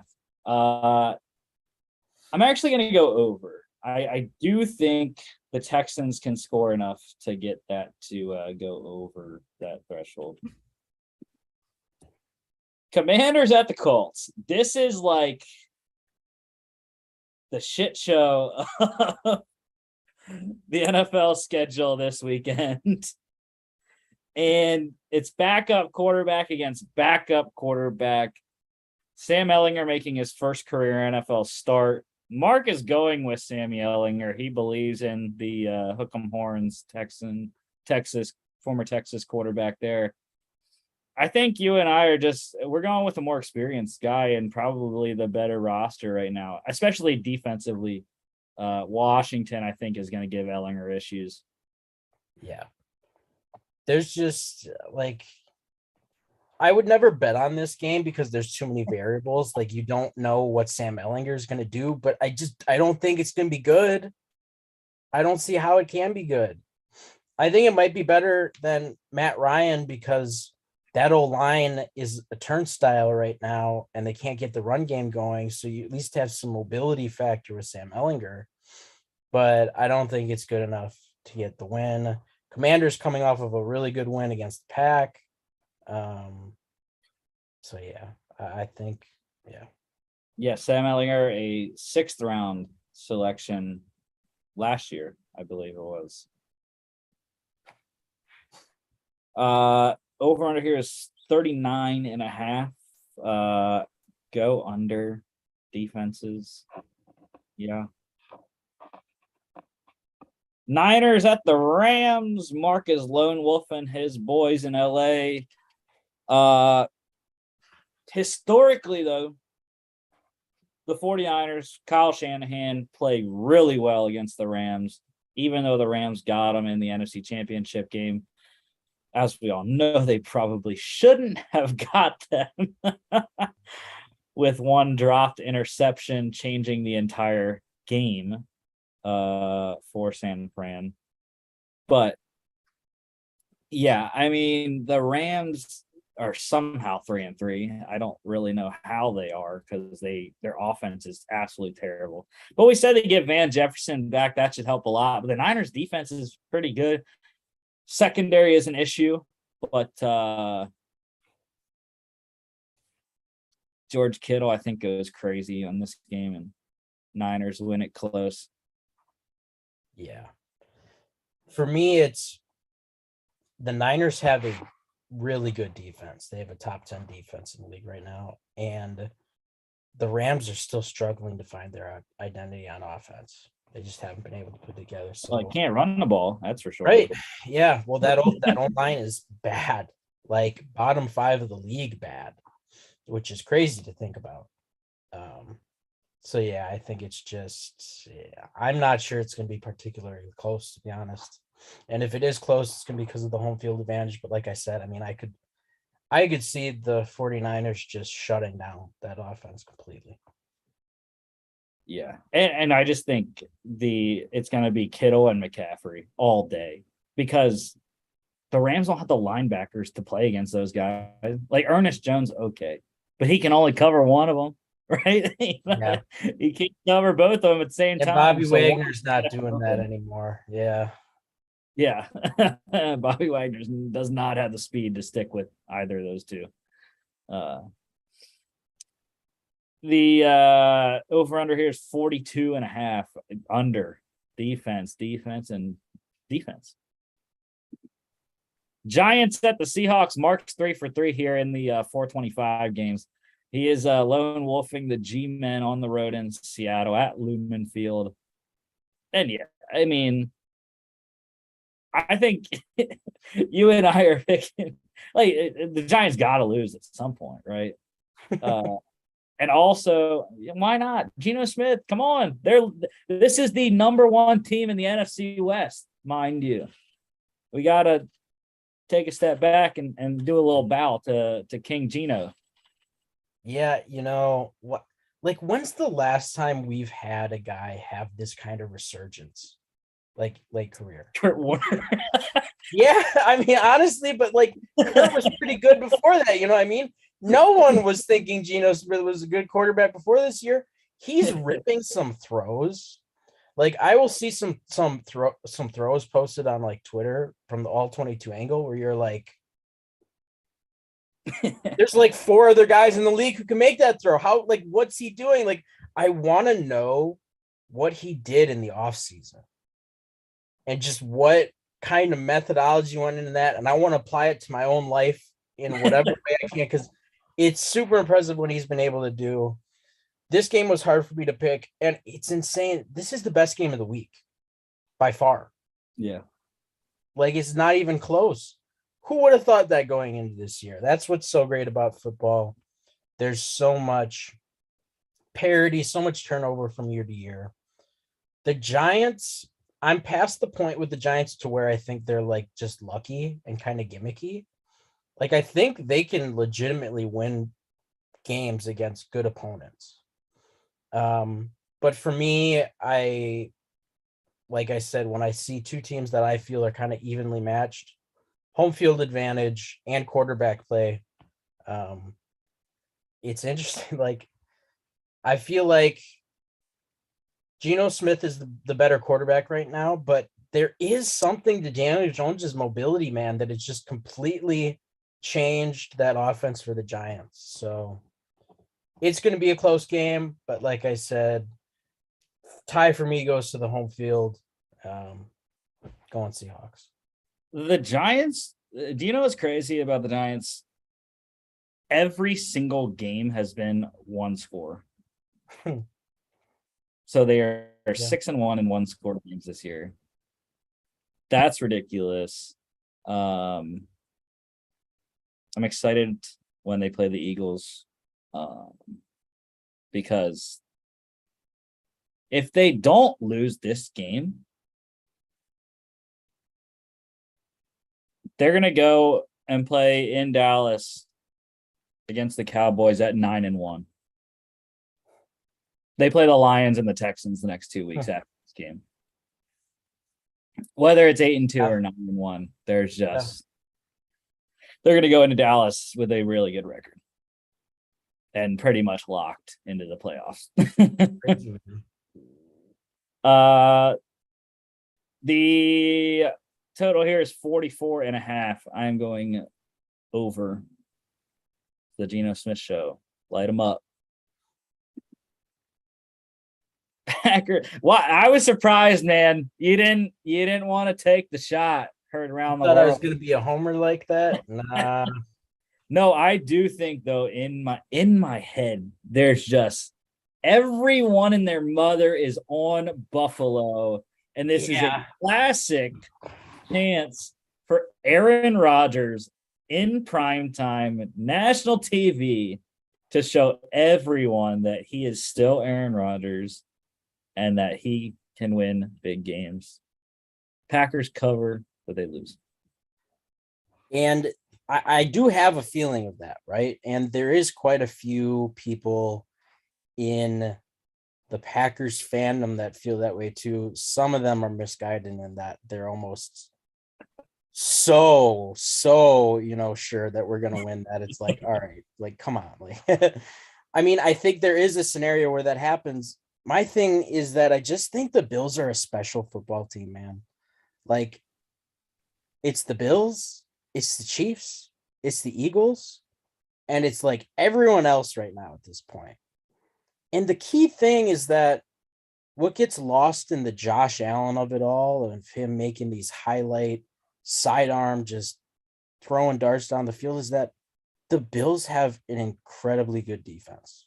Mm-hmm. They have a championship level defense at all three levels. And they're coached amazing. They just play good team defense. So you combine that with the team that is playing awful offense right now. Just historically bad offense for what they have been in recent years. And it's just not a recipe for success, especially on the road, in primetime, at Buffalo, Bills Mafia. Like you said, there's the fact that literally everyone's on the Bills makes you feel a little like, okay, like, upset city time. But when you look at the product these two teams have put out there so far this year, it's not even close, man. There's a reason why they're double-digit favorites for the first time in Rodgers' career. Yeah. Yeah, and the Bills are my AFC champion.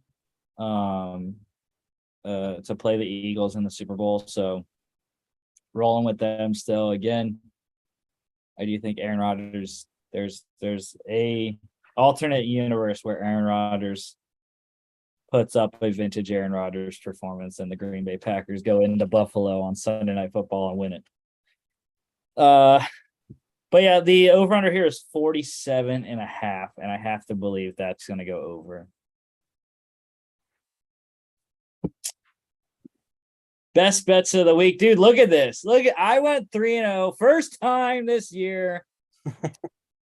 I'm finally back above 500. 10-9-2. I got Dallas -7 right against the Lions last week. They won 24-6. The Jets -1 against the Broncos. They beat them and covered that. And then the Steelers +7 at the Dolphins covered that one by a point. So that was nice to see there. So here we go this week. I got the Jags -2.5 against the Broncos in London. Love that one. Again, I think I said 24-21 Jags or something to that note where they cover by the hook. Can see that happening. London games tend to end in a kick for some reason, Not that there's any other kicking that goes on at Wembley Stadium on a normal basis, but I'm rolling with the Steelers for the second straight week, +11. It's the Battle of Pennsylvania. I don't think it's a rivalry. A lot of Pennsylvanians think it's a rivalry. You're not in the same division. You're not in the damn same conference. How is it a rivalry? They play once every 4 years. I don't know. But a lot of Pennsylvanians think it's a cross-state rivalry thing. But yeah, I like Steelers to cover that plus 11 at the Eagles. And then the Vikings love them minus. I wish it was 3 and not 3.5, but I just think they're gonna crush Arizona with their passing offense. So minus 3.5 for Minnesota at home against the Cards. Lock standings, we all got it right last week. Mark is still 1 game ahead of us, 5-2 there. You and I are 4-3. We're finally above 500, so that's a plus for us. So you got the Chiefs right. They beat the Niners pretty handily last week. I went with the Cowboys, again, handily beating the Lions. And the Mark got the Ravens right, 3-point win over the Browns last week. So here we go. This week, you and Mark are on the same page going the Titans at the Texans. I am rolling with Jacksonville in London over the Denver Broncos. So, yeah, we'll see. If Davis Mills gets you, interesting. But dogs of the week here. Yeah, I went 1-1. You went 2-0. Mark unfortunately went 0-2. He's struggling a little bit in the dog standings. So you are now 1.5 games back of myself. And then Mark is 5 games back of me. And last week we went you went Giants +3 again at the Jags. They won outright. I got the Steelers +7 at the Dolphins covered and did not win outright. And then Mark went 49ers +2 against the Chiefs, and that did not go very well, losing 44-21 or something to that note. This week, we are opposites, locks and dogs and best bets and whatnot. You are rolling with Broncos +2.5 at the Jags in London. I like the Commanders +3 at the Colts. Taylor Heineke gets it done, wins in Indianapolis. And then Mark is, I probably should have taken that one, but he's on the Jets +2.5 against the Patriots. I like that one a lot. Yeah, that's a good one. You're not going to defend your Broncos slander. I'm not confident with that pick, no. But we'll see. Yeah, I don't know. Well, we shall see. That is true. So next week here we'll be back looking at the start of NFL Week 9. We'll get you caught up on the Monday and Thursday night games. That should be reversed. The Monday night game this week or next week is I don't know what I was looking at. Never mind. This is not this is not right. The Thursday night game to open Week 9 this should be Bengals Browns on the left side and Eagles Texans on the right side. That's my bad. We'll get you caught up on the Monday night Bengals Browns matchup, the Thursday night Eagles Texans game, and then of course all NFL news, and if we have any NCAA news, and then we'll give you our picks for all the college football and NFL games next weekend, NFL Week 9. Don't forget to follow us on all our social media at FAA Podcast on Instagram and Twitter at FAA_bets. I know I've been slacking on that, but I'll try to get some more picks out this weekend. And then FAApodcast.com is our website. You can check us out here on YouTube, Facebook, Spotify, Apple Podcasts, and iHeartRadio. Thank you, Logan, and we will see you back on